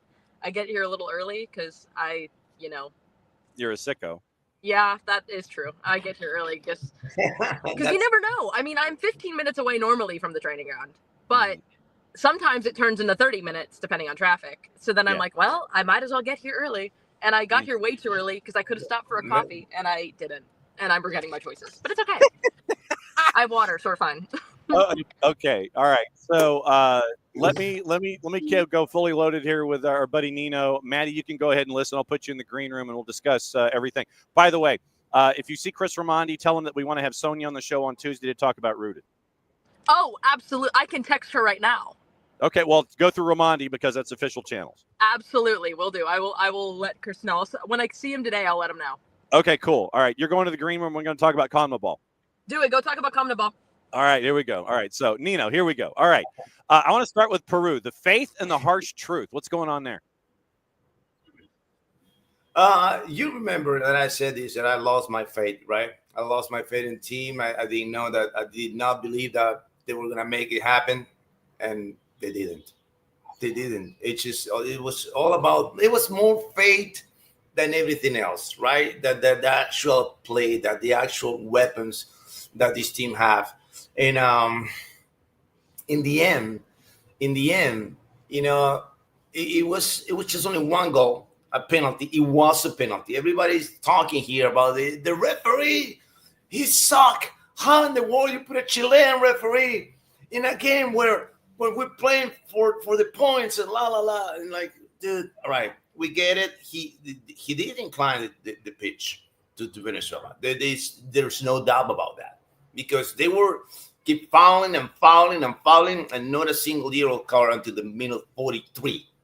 All right, after 1,587 fouls from Venezuela, right? I'm sorry, I forgot about these cards, these yellow and red things. Let me show one to you. And in the meantime, we got 2 fouls, 2 yellows. Boom, right away. And not just to any player, right? To our center backs. The 2 center backs played with a yellow for 75 minutes. Okay? And so putting that aside, that's the part that you cannot control, right? You can't control the referee. You can't control his decisions, his judgment, whatever. You can't control your actions. And our actions as a team, as a whole, they did not come through. Venezuela was much more aggressive. And Andre Carrillo, who played a marvelous game against Bolivia, couldn't develop his game until the 60th minute. And everybody's talking about the referee, and everybody is complaining that Brian Reina couldn't get a header. You know what's crazy? This is what drives me nuts, right? When it does, because when journalists criticize the technique of a player, hey, why you kick the ball like that? You should kick it from this angle at this velocity and this la. Brother, I want to see you play. Okay? Because it's amazing, John, the number of journalists here in Peru criticizing Brian Reina because of his header. Oh, how in the world you're going to kick the ball like that? Brother, it's just about timing.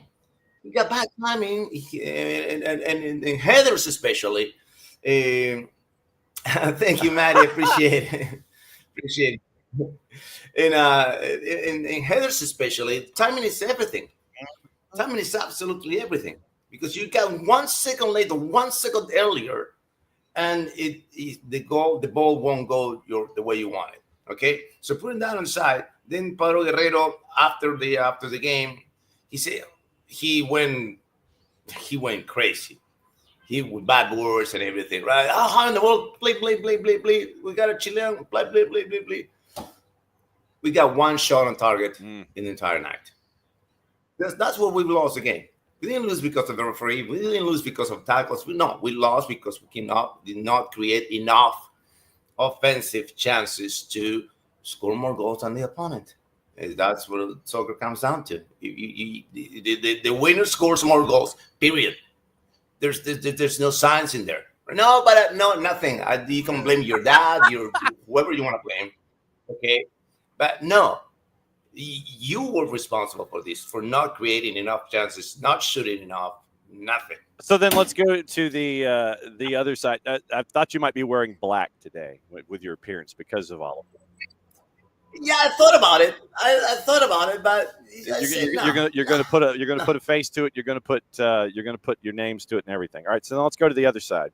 You said that Argentina is going to repeat in Brazil, and their big mouths being shut down. I want to combine those two because it was like Brazil ain't there. Even their younger brothers, Brazil, and they're still a mess, man.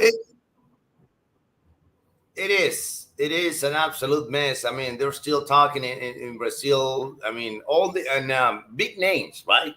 Romario, Denilson, many big stars. I mean, legends. We're talking about legends from Brazil that now are commentators.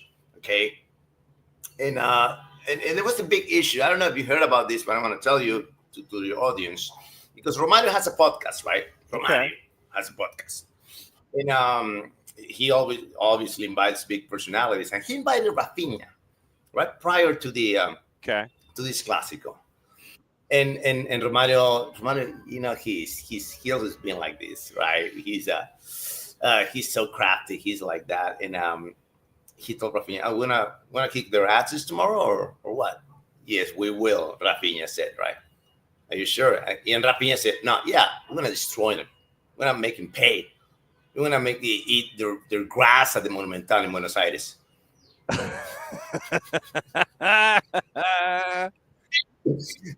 35 touches. 35 touches from a goal from Argentina. That was gorgeous. 35. That was gorgeous. All right. It was just beautiful. That was this art. It was just Baryshnikov on the pitch. That's what it was, Argentina, and that's how good this team is. And with no Messi, no Messi on the pitch. All right, youngsters like Simeone, Thiago Almada, who played a marvelous game. We might be thinking about getting that guy back to Atlanta. Well, I've also heard Jason said he might be going back to Botafogo, considering he's a part of Texter's Lyon football group. He might be heading back to Botafogo. No, but he's playing fantastic. Now, so this is the thing. What Argentina is having now is what no other nation has right now, which is they won everything, and then now the next step is to keep winning, right? To keep winning. Are they gonna go after these back-to-back titles, which nobody has done? Nobody since Brazil 1958, 1962. All right, they're going after that now. That's the mentality of Scaloni is not gonna say it, but I know I can put my hands on fire right now that every single player in that Argentina team are thinking about this. The Brazilians done it. Now we're gonna do it. We're gonna do it in this era. Back-to-back titles. They have the power, they have the coach, they have the structure, and they have this is crazy. Everybody's struggling to transitioning from one generation to another. One team Not ain't. Argentina, brother. One team ain't. Okay, and they keeping bringing in youngest players to the team. Everybody gels, brother. Everybody gels. It says that's a matter. If it's Simeone who enters the pitch, now there's no Lautaro Martinez. There's Julian Alvarez, which is now I want to say top 3 striker on the planet right now. And you got Rodrigo de Paul. You got switching the back four, and they repeat this team, this 11. This is the same 11 that play against Croatia in Qatar. Same 11. Nobody can repeat that and add new pieces and get the same results, the same performances, the same insane high level performances from this team. Argentina is the number 1 team in the planet, and they will repeat the title in U.S., Mexico, and Canada 2026. You heard that here today, March 27, 2025, here on Soccer Down Here. We're going to clip this, I'm going to save it, I'm going to play it when Argentina leaves the trophy. In I don't know which stadium. Are they gonna? Where's the final? Do you know where's the final? I think it's at the Meadowlands in New York, New Jersey. Yeah. Okay. That stadium. That play that the next day, the day after that. All right. Nino Damas. Here. He's calling it right now. We're gonna mark it. All right. Alfaro and his magic in Paraguay. 8 matches in a row without dropping a loss since Alfaro took over. 8 matches in a row. This is a team that was struggling big time. They were struggling big time to create chances, to dictate the tempo on the pitch. But then Alfaro came to Paraguay. This guy, man, I think he should be a lawyer, man. And let me tell you, I think he should be a lawyer or something, because the way he talks, man, he just, he captivates all the audience. But forget about the audience. He captivates the players. He captivates the players with his message. And they believe in him. And then he makes them believe in themselves. And that's the great part that Gustavo Alfaro is bringing to the team. It's not his magical, tactics, or he's so wise when it comes to adjusting positioning. No. He is all about here. He works with the minds of the players. And this is what happens. All right? You trust in the players trust in themselves, and you got these results. Because it wasn't that Paraguay did not have players, right? You got Enciso, you got Miguel Palmirón, you got many talented players in that roster. Make them play, liberate and free themselves, and then the results will come, and they're coming. And Paraguay is now, it's not official yet, but they're in. They're in. I mean, mathematically, they still can lose games. I don't think they're going to lose more than one game the next 4. That one, they're going to lose against us. We're going to play the last game here in Lima. It's Peru versus Paraguay. Hopefully, they're already qualified. Hopefully, I don't know. It's just, when I win, if we're gonna qualify, we need to win the next 4 games. We won 2 in the previous 15, so not like last topic. And I know that Major League Baseball has screwed this up by not having it on a Monday, but opening day is on a Thursday, which is dumb.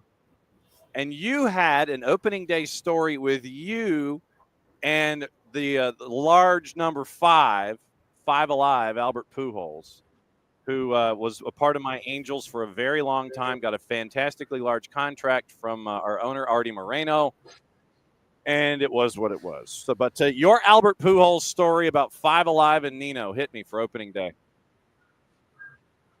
It was beautiful, right? Because it wasn't actually an opening day, but it's the baseball story, okay? Right? So I'm a big fan of Al Pujols, right? Big fan of Al Pujols. And ex-wife back then was my wife, which got married that year. When was that? 2010. And she always heard me talking about baseball and this and that. And I was, it was your birthday, June 2nd, right? Okay. Tickets to see the Reds and the Angels in Cincinnati. We drove down the road, 71.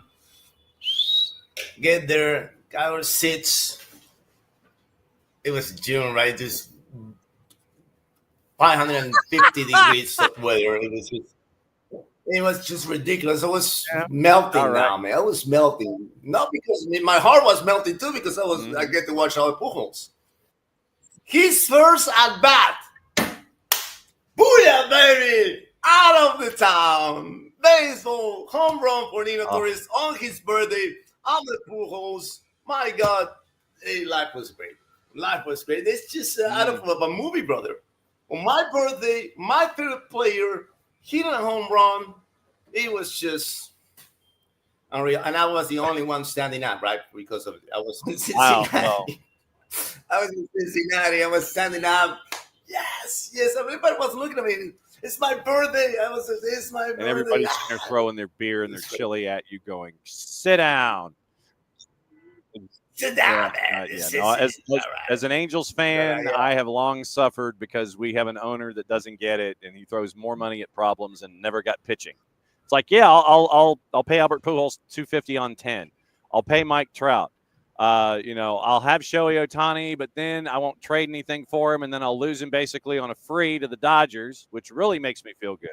Goes right up the freeway and gets the evil empire out west a World Series championship. And what do we have? We have injured superstars and no pitching. So, that's what I get to deal with being an Angels fan. What are you calling this weekend? Oh, I got my beloved Universitario Deportes back, brother. Universitario Deportes versus Sport Huancayo tomorrow night, Friday Night Lights on Gold TV, Liga Uno. My Peruvian team, my team is playing, so you better tune in, bro. You better tune in. If you hear me going crazy with other teams, just imagine calling it your team. All right, so this is my team that is playing tomorrow, so I'm gonna be wild.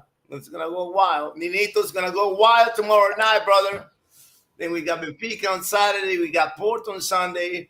We got the marvelous Uruguayan league that is going nonstop, on this weekend. Just one quick last thing about the Uruguayan league, Johnny.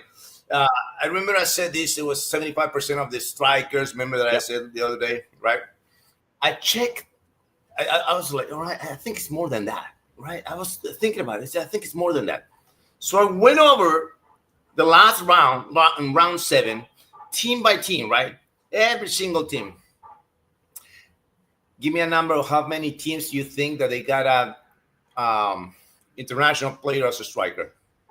Give me a number of teams.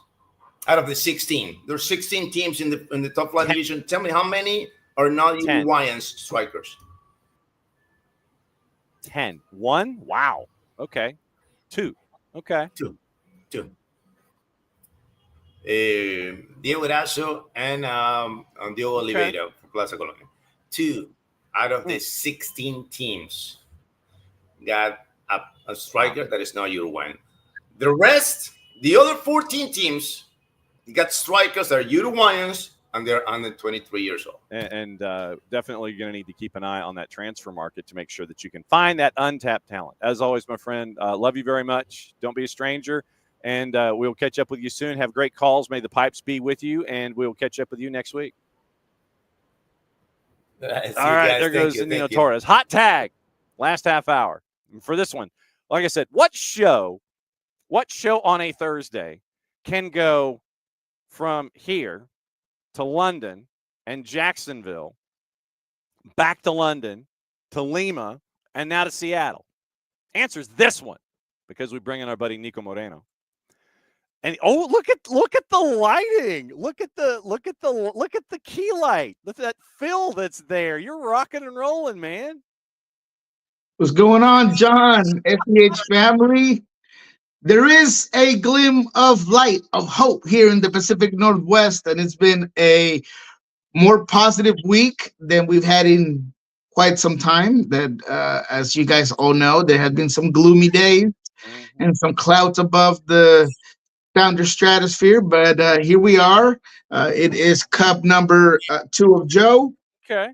So I'm ready to roll. All right. I'm down with OPP. You know me. All right. So obviously the big news is Paul Arriola. And if it's not the biggest news, it is big news. And so if you would please, sir, explain the contract machinations and being put on long-term injury, cap relief, dollar signs, all the impacts there. I know it's a big week off the field financially because you got to fix a problem now on the field where Paul Arriola is not going to be. Yeah, so I think as expected, the team has announced that, one, Paul Arriola has gone through successful surgery to repair their knee, and he has been placed on the end of season injury list, which does give Seattle big relief of about $600,000 for the salary cap and potentially adds on to what they already have in terms of potential money to make a move and fill that position. And with Paul Arriola's versatility and Paul Arriola's attributes, the team had been looking for something similar. They were looking for a player within MLS, and they had been talking to. That's something we kind of touched on last week, which I thought was pretty funny because we had a comment about Kremoski, but the Sounders had been looking at Miami. They had been looking at Julian Gressel as a potential option. They've asked in the past about Robert Taylor. Kremoski was possibly one of those players that the team might have thought about. But they essentially are going to be using that room in the cap to bring in, per our reports, as Sandra Hard, Ryan Kent. And that's kind of been the new glimpse of hope that I was mentioning at the start of the show. Ryan Kent, obviously, being looked at, he's salary friendly, and you get the experience that is there with him. If it does end up coming to pass, I know that is the linked report and everything, but how does it now with the Arriola injury? What kind of pressure, or who has the most pressure on them in this offense with the Arriola duties that are no longer there? Who are you looking at to fill that void in it, who's been there longer than, say, a Ryan Kent, who would be walking in the door? Who on that roster has the experience of being a part of the Seattle landscape that can fill that void from Arriola, or is it an unfillable void? That's a good question, because at this point, it honestly varies depending on what the team decides moving forward. Essentially, the guy that like for like will bring in what Paul Arriola was giving you during the times that Seattle plays with wingbacks is the other Paul Rothrock. And he's the guy that's been working that position. He has the motor, has the engine, a different player, not as poised and as finished in terms of his services in the box, but he can be more electric and he can be more dynamic and create a little bit more on the offensive end in terms of runs into the box and goal attempts. He's a guy with a great feel for where to be. His field awareness is very good. The issue there, though, is the experience, and can he do it consistently the way you were hoping Paul did? Now, if we go to the 4-2-3-1, and there were times where Paul played there as a left winger, I would say that it has to be Pedro de la Vega and or Jesus Ferreira, depending on how Brian Smetzer decides to move forward. At this point in time, Ferreira has been the point man when it comes to being the 9, because Jordan Morris is not healthy. But my guess is that when everything hopefully gets pushed over the line, and we'll talk about updates on Ryan Kent right after this, but if this does go through, by the time that Ryan Kent is ready to go, you're going to have Jordan Morris healthy, and therefore you're going to have to figure out who is going to be playing that left wing position. And I think that essentially that should be Pedro. But where does Ferreira fall there? Do you play him on the right side? What do you do with Pedro? I mean, with Jesus Ferreira, as you're hoping that he gets a little bit more confidence, as you're hoping that he gets more acclimated into the system. Because if there's something that's true about Ferreira right now, is that he just hasn't looked synced in with the rest of the team. And quite honestly, he's looked like he's still not 100% in his conditioning. We looked at him yesterday in practice. He seems to be more active, more engaged. So slowly but surely, the end product and the end objective is that Ferreira is ready to go, and he should be a starter for this team. I was going to ask about Ferreira. You're reading my notes, because obviously the investment that was made and the promise that was there for Ferreira just has not happened. And what is the patience level of I guess we can take it two ways. What's the patience level of fan base, and what's the patience level of Brian Schmetzer in the front office about this investment that was made? The anticipation, literally, it was after his time on the U.S. national team where he was averaging close to a goal a match. He's only scored 9 in his last 45 going into CONCACAF Champions Cup this year. So there's been something that's been off. What's the expectation level and the patience level here? Oh man, that is again another great question. I think the patience level is there because of the investment that you made and the ultimate potential for a player that can be an X factor for your team. So he doesn't get a pass, but there are circumstances within his physical level that he came in to the team that does make it okay that he's kind of taking a little bit longer. Now, does that mean that he's not going to be criticized and that there's not this huge magnifying glass on top of his head in terms of fans criticizing the move, criticizing him as a player? No, that's going to continue to be there. And I've said this consistently, that just comes with the job. That comes with the role. Anytime that you are a big time player moving to a team, you're going to be scrutinized. But to me, I hear Brian Schmetzer be very patient with what he's seen out of Herrera. He's been complimentary, praising a lot of the moments he did have throughout his time here in Seattle. He had some moments against Houston where you could see the IQ, you could see the touch, you could see the talent, you could see the half turn that he does do correctly. So I think that there's patience from the club and the staff, and there's confidence that he's going to figure it out.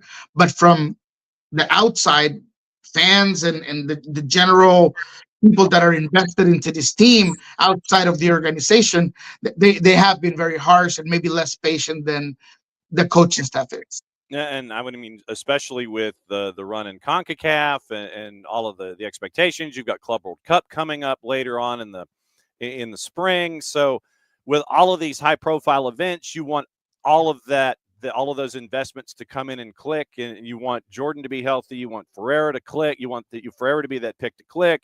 You want De La Vega to be healthy. You want him to work on the left-hand side. So I would anticipate that the desires of the front office and the fans, with all of this high profile stuff coming up, you want everything at 100% by the time you especially get into Club World Cup, where you're going to be seen on a global stage.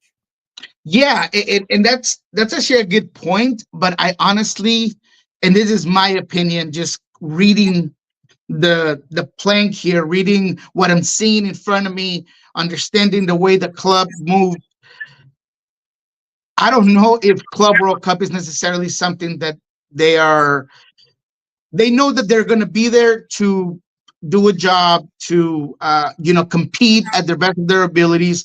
But being realistic, I think that all of the moves that they're making, and when they're hoping Ferreira is at 100%, is potentially more towards League Cup and potentially towards MLS play and MLS playoffs, because you hear it in Brian Schmetzer talking about, we're just there to compete, right? In Club World Cup, we built a roster for MLS play, because it'd be unrealistic to say we're going to go all out to just dominate PSG and beat Atletico. Like, those are unrealistic objectives.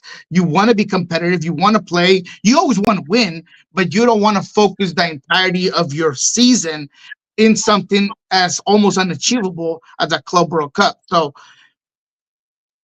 when it comes to Paul Ferreira and this new signing in Ryan Kent potentially moving forward, those are moves that you're making to maximize the strength of your team more in June, July,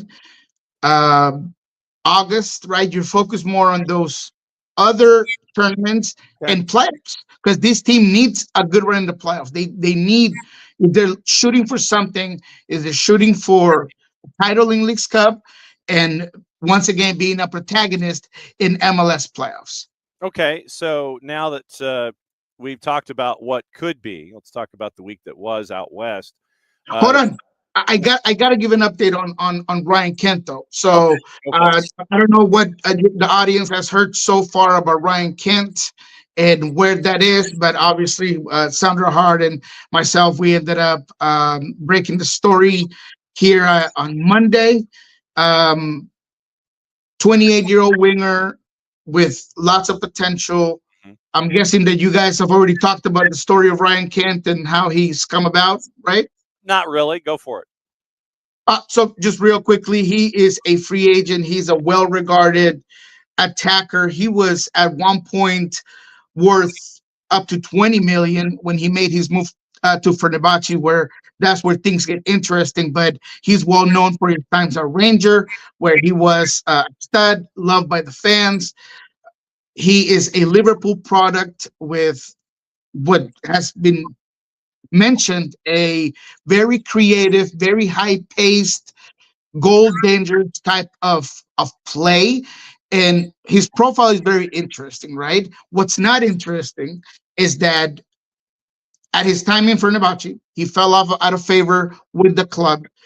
I have read that there was a potential move in January of last year to Lazio that fell through in a deadline trade, and that kind of started a bad relationship between the club, and that ultimately ended up in the player being excluded from the group and kind of almost being blacklisted at some sort of point in time. And therefore, it becomes so toxic that Jose Mourinho ends up sacking the player. He's the one that decides we need to part ways. And Fenerbahce ends up sending a press release that they have mutually parted ways. So this is in October. So the player hasn't necessarily been playing for beyond October, but he's been out of contract since October. It might be a red flag that he hasn't been picked up by any team. There were apparently interest from Sevilla and a couple of other Spanish teams. He was linked to an Iranian team at one point. So why hasn't that really fallen through is something that we're looking at. What type of shape he's in is something that the Sounders will be looking at. But here's the update. Ryan Kent is in Seattle. He arrived yesterday. He's walked around the facility, gotten plenty of reports from several people about him walking the facility, talking to players, talking to staff. Not Sounder players precisely, but people around the organization there. Right. Last I heard, they're trying to finalize this deal. And salary apparently is not even the biggest obstacle. My guess is that the tenure of their contract, what's going to happen next year, is part of the obstacles that they're kind of moving right now on how to sign Ryan Kent. Why? Because Seattle decided to make this move, which was, in their credit, creative, innovative, out of the box. People continue to criticize this team for being so conservative and in MLS and all these things. They moved way out of the box in this one because they could manage it. They, as far as I know, wanted to sign this player till the end of December with an option for next year, giving him all the leverage. However, my guess is that as a player, I don't want you to have all the leverage. I need some sort of security. I need to be able to say, I'm going to come here to play till December, and then what? I'm guessing that's where some of the final touches of this move need to be made. But team seems to be confident that they'll push this through the line, but they are currently trying to finalize this deal. And this is something that has not been out there just yet, but they are trying to finalize this deal. They're hoping that it happens, but it has to be under Seattle terms, in my opinion. No doubt. All right, so let's blow through the week that was before we get into juice boxes, before you get out of here for another Thursday. Last week, no goals on the board with Crew and NYC. Cincinnati and Atlanta, a 2-2 draw. Mr. OG, the own goal, helped out late for Atlanta United. Minnesota and LA, a 2-2 draw. Charlotte put 4 on San Jose. Red Bulls knocked off Toronto 2-1. Purple team beat DC 4-1. The Bradley Carnell Derby ended up with Bradley Carnell Current beating Bradley Carnell Old 1-0. LAFC shuts out Kansas City 2-0. So once again, we still don't know what version of Kansas City we're getting on a daily basis. Nashville gets 3 on Montreal for their 5th road game of to start the season. They end up sacking Laurent Courtois. We got into that all week long and saying how stupid that was. Portland shut out Colorado 3-0. Dallas over RSL 1-0. Chicago still continues to surprise with 3GB. Greg Berhalter beating Vancouver 3-1. Austin over San Diego 2-1. What sticks out from last week for you? Well, for sure was the father-son the father-son bowl there with Vancouver and Chicago. Chicago looks good. They really do. It seems like Greg Berhalter has done a great deal in terms of that identity, the philosophical way that they attack. They seem to understand it, but I'm not as sold on it, on this specific score line as others are. We got to remember that Vancouver was very minimized. No Pedro Vite, no Cubas. These are players that were obviously playing in the international window for their individual national teams. So we got to keep that in mind. But Chicago definitely looks good. I wanted to just say that Charlotte, man, they look really good. They look dangerous. But San Jose in this specific game forgave him time and time again. They should have started winning this game. Don't know what happened to Chicho. I mean, in front of goal, he's typically clinical. In this one, he had 2 gimmies, 1 header he usually puts away, and then at the end, a shot that he typically puts right in the corner, completely misses it. So I am sold on Charlotte. I think that they're a very balanced team. Love what Dean Smith's doing. Taha seems to give them a little bit of an X factor. So sold on Charlotte. And finally, Cardinal is the real deal. And I thought that it was unfair that they moved him on when they did. We talked about it here. I could not be happier that he beat his old St. Louis team in the way that they did, because maybe the scoreline was 1-0, but I thought they were way more dominant beyond that scoreline. And man, I just like to see it. Now, finally, and I cannot let this go. Atlanta, they keep letting me down, man. I thought they were going to get in there, get that win. They start off hot. They're not as clinical as they should be, and then they continue to shoot themselves in the foot. That 2-2 was a little bit unexpected to me in the way that game started, but it's some of the things that kind of stood out with me from last week. All right, so we'll save Atlanta United hosting NYC and Seattle going to San Jose for the end of it. New England and Red Bulls, I would recommend going to watch something else for 90 minutes. Toronto and Vancouver, I would recommend going to watch something else for 90 minutes.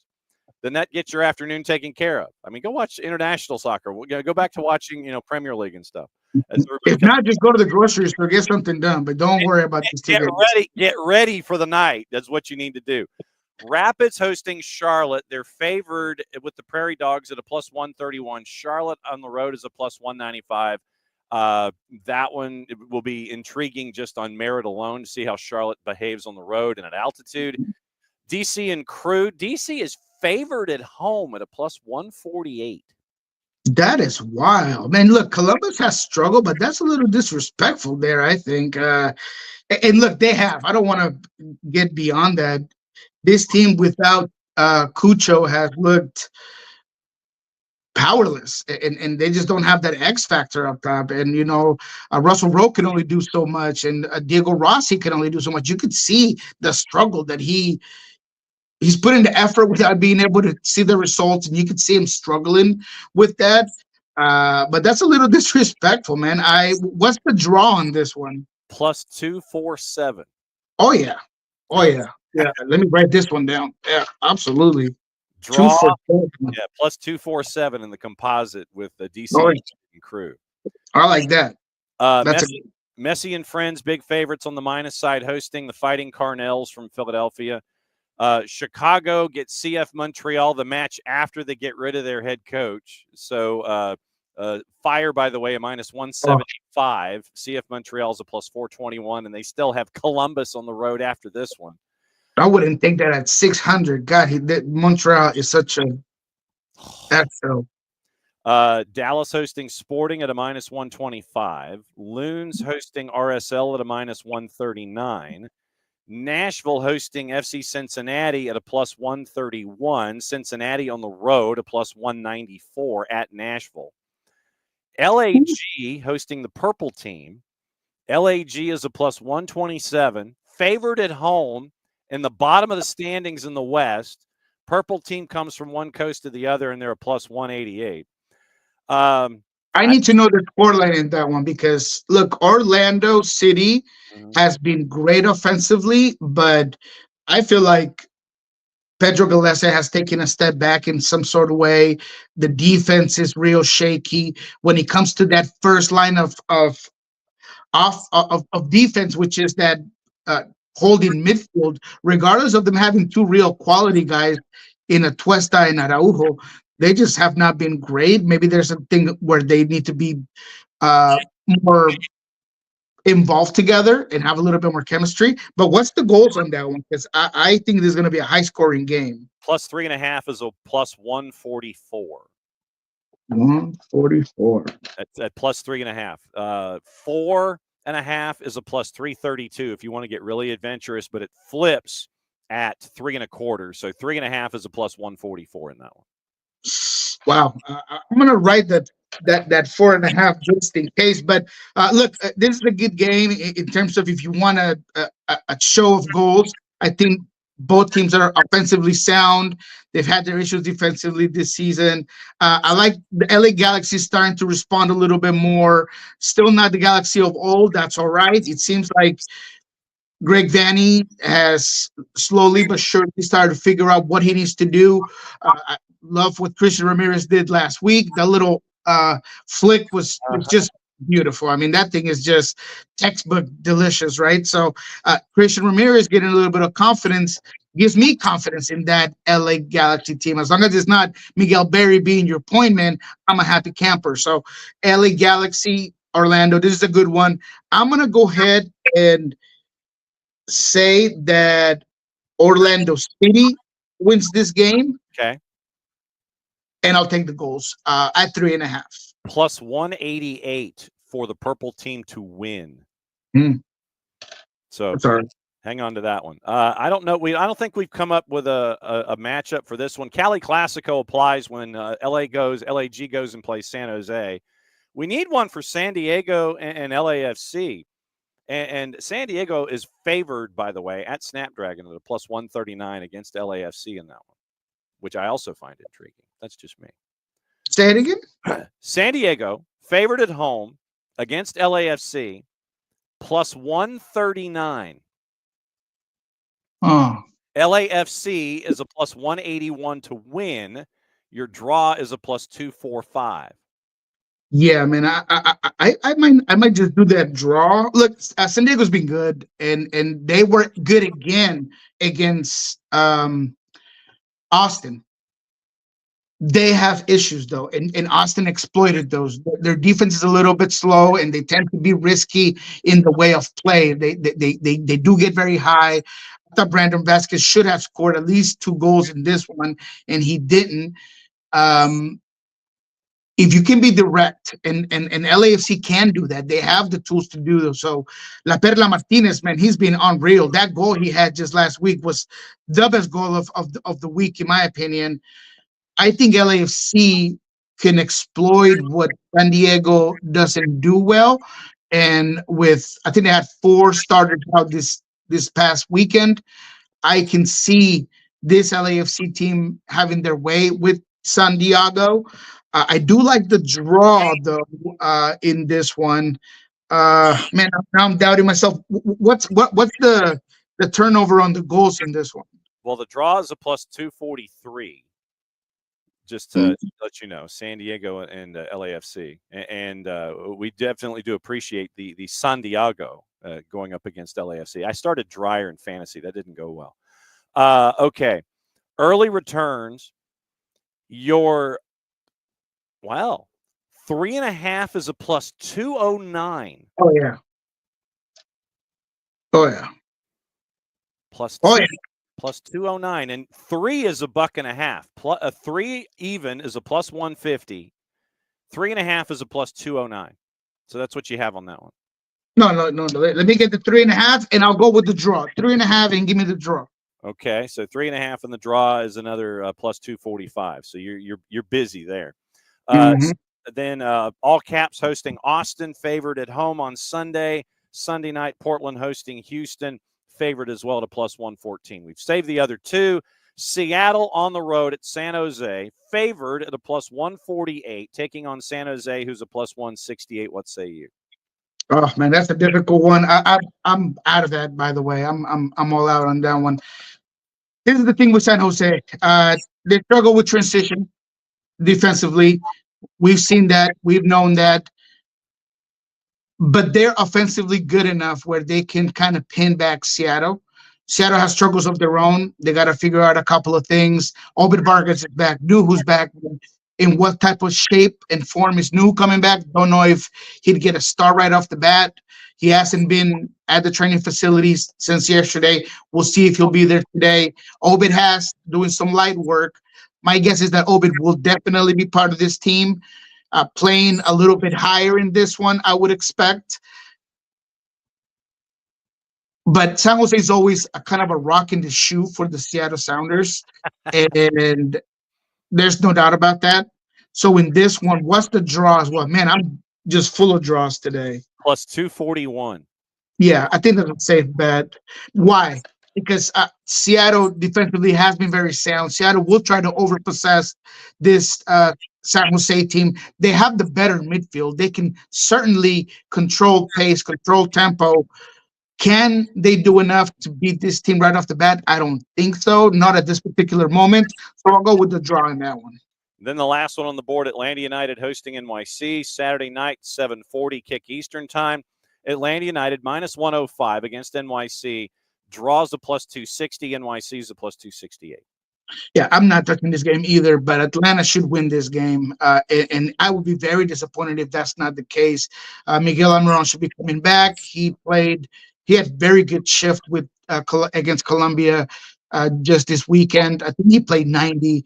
But regardless of, Atlanta should be able to, with what we saw against Cincinnati, be able to control and beat this New York City FC team that has looked lackluster at times, has not been as good as we're used to seeing the New York City team.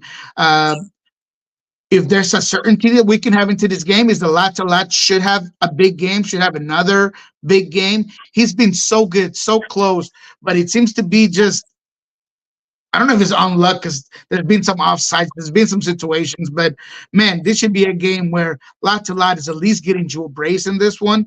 So I'll take Atlanta, but I want no part of the juice boxes in this one. No doubt. All right. So what's going on with Pulso Sports? And I know that you're going to the Providence and Swedish Bouncy House to find out what's going on up there. What else is going on? Yeah, just go ahead and check out our recently added videos there in Pulso Sports. We talked to Christian Roldan about this matchup against Bruce Arena's San Jose squad. We talked to Brian Smetzer, and he kind of looks a little bit annoyed that the Ryan Kent stuff's already out there. He kind of mentioned that he will let people know when there's something official, unless there's reporters that know more than him. It's exactly what he said. So he did not seem too happy with the news there. But go ahead and check that out. We're going to have added content here from what we get today, what we get tomorrow, where the team will train and travel. Of course, do not miss Fridays. We do the What We Learned This Week with Jeremiah Chan on the Nos Arietes and Sandra Hart Podcast Network. We're going to go deep dive into everything that we find out with Ryan Kent. I expect more updates by tomorrow afternoon. So do check that out if you're interested on where this player is going to land, if he's going to land, and what could potentially mean for all those other players, with you very astutely brought up today. What does that mean for Pedro? What does that mean for Jesus? What does that mean for a guy like Georgie that's a fan favorite and has been developing? You know, all of those things we'll touch up on What We Learned this week. And then Monday as well, Loving Sporters with Ari Lallenwall. Go ahead and check that out. As always, my friend, great to see you. And as always, doors always open. Love to see you. Love having you here on Thursdays as we roll through everything going on around Major League Soccer. Be safe. Have a great weekend. Have fun at the Bouncy House, and we'll catch up with you next week. Be the man. All right, that's Nico Moreno. Nico's going to finish his second cup of coffee, and it's always great to catch up with everybody here. So this morning was full. It was Jarrett. It was Sporting Jacksonville from both England and Jacksonville. Then it was Matt Webb calling in from London to talk about the Marshall Islands.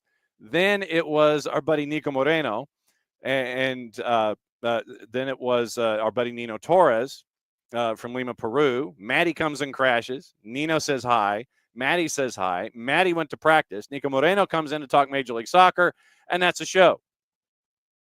I'm not kidding. So literally we went London, Jacksonville, London, Lima, Seattle, and here. Thanks to everybody who was in the chat this morning, breaking everything down. Let's see. Good morning to Jordan. Good morning, Kevsey. Morning, Lokeville. Let's see. Morning, OG. Let's see. Thanks for all the food suggestions, by the way. Let's see. So Jordan and Kevsey and Will. Abby, good morning. And that's everybody that was in the Twitch pitch. So once again, back at it again, 9:05 tomorrow morning. And batting leadoff will be Glenn Crooks. Glenn's going to have the breakdown of everything NYC because apparently, according to Tyler Terrence, we're not supposed to say NYCFC anymore. So we'll have that. And we'll catch up with Glenn at 9:05. We'll see if our friends from Beyond Goals Mentoring are not globetrotting and see what's going on with them at 9:30. 10 o'clock, I anticipate Tyler Terrence will come back in for the third day in a row. And we'll break down anything and everything going on there. And if anybody else from Apple TV wants to come and crash on the Power Hour and the Crazy Hour to wrap up our week where we go through everything that is going on across Major League Soccer, Tyler and Kinder D. St. Aubin are going to be calling the Atlanta United match. Tyler's going to be looking for food wrecks. And so we'll steer. We will not steer the man wrong, but we will find out what his limits are. But my guess is Martin's for breakfast and something Fat Matt's-ish or something Krog Street Market or something like that. We'll figure that out in and around Centennial Olympic Park. Maybe some soul food or something. We'll get it squared away for Tyler and places to go and things to see and all that kind of stuff. We won't steer the man wrong. But, yeah, I'm anticipating. And what I wanted to do this season on Friday at 10 o'clock, and I'm thinking Jason might be joining us at 10:30, as he traditionally does, unless he has something else going on with the game starts and being the busiest man in show business. But that 10 o'clock hour on Fridays, I wanted to kind of turn it into a free-for-all, like previewing the weekend, getting you ready, having fun on the way out the door kind of a thing. And so having Tyler coming in for the third day straight, and apparently he was vilified at home for coming in a day early, but we can get into that too.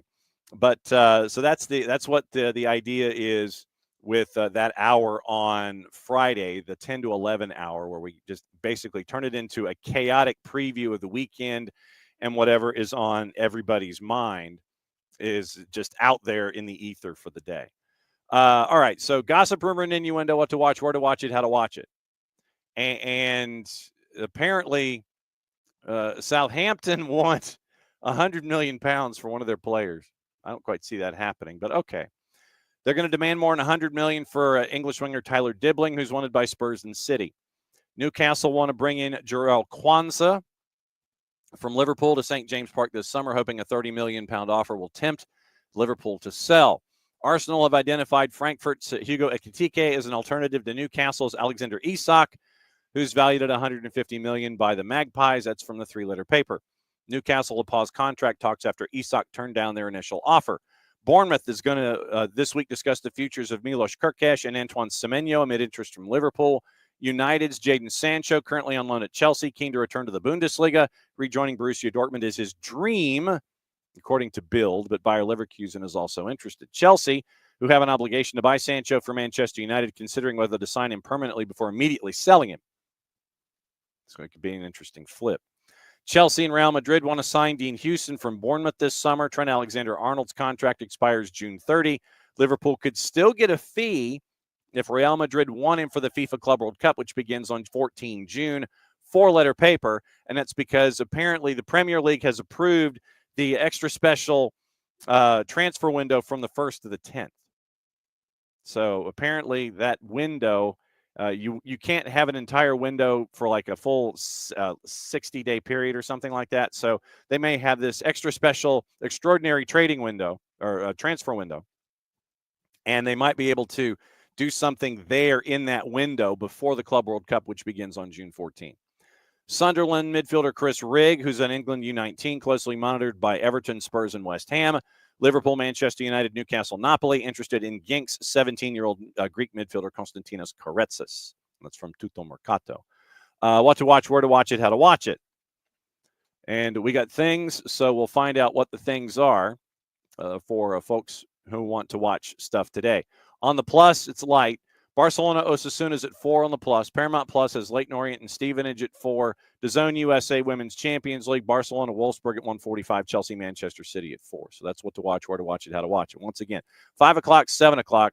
It is for the Kaiser Permanente presentation of Georgia High School soccer.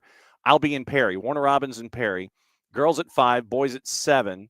Soccerdownhere.mixler.com, and also on the Mixler app. If you download the Mixler, MIXLR app, you can follow Soccer Down Here in SDH2. You're going to need to do that for Friday because we will be in 2 places at once. Drew Dickinson and I will be at the Battle of Five Forks Trickham, Parkview, and Brookwood. And then Jason and the rest of the crew will be at Sharp Stadium in Covington, Fort North Oconee, and Eastside. So that'll be where we are on Friday. Later today, me, Warner Robins, and Perry at St. Clair, and it'll be fun to catch up with everybody down there. Girls at 5, boys at 7, both on the network. You can also get it at soccerdownhere.net and go to the Listen tab, and there's like a pulsing button that you would hit. So whichever network is on, it's like live. You hit the button and then it goes. So, all right, let's see if I can figure it out. Who did we have today? All right, we had Jarrett joining us before. We had Mark Warburton and Steve Livingston from Sporting Jacks. Before, we had Matt Webb from the Marshall Islands Soccer Federation. Before, we had our buddy Nino Torres from Gold TV. Before that, and then after that, we had our buddy Nico Moreno from Pulso Sports, Sounder at Heart. All of that in one show. So tomorrow, I know we're leading off with Glenn Crooks at 9:05. I know that we're going to have Tyler Terrence coming in for food recommendations and anything else that's going on Apple TV, and we'll talk about the weekend in general. I know that we're going to have everybody else coming in to discuss what's going on in Major League Soccer in hour number 2. I'm hoping we can have either Michael Parkhurst or Greg Garza come on at 9:30 to discuss what's going on at Beyond Goals Mentoring and the Friday Free Kick. Hour number 2 might be a street fight. And just figuring out topics and flying around by the seat of our pants and figuring out what's going on. But that's the kind of fun we want to have here. And we can't thank you all for being enough for being a part of it all and all the chaos that is attached. So back in less than 22 hours, now that we have cleared 11 o'clock. And so since it is the end of the show, thanks to all the guests and thanks to all of you, time to play this. We're out. We'll see you tomorrow at 9:05. Glenn Crooks will start things off on a Friday. Strap yourselves in, get your seatbelts ready, and tray tables at full upright and locked positions. It's going to be a fun one. Play it safe, everybody. See you from Perry later today and the morning show from a hotel room in Perry tomorrow morning. Bye.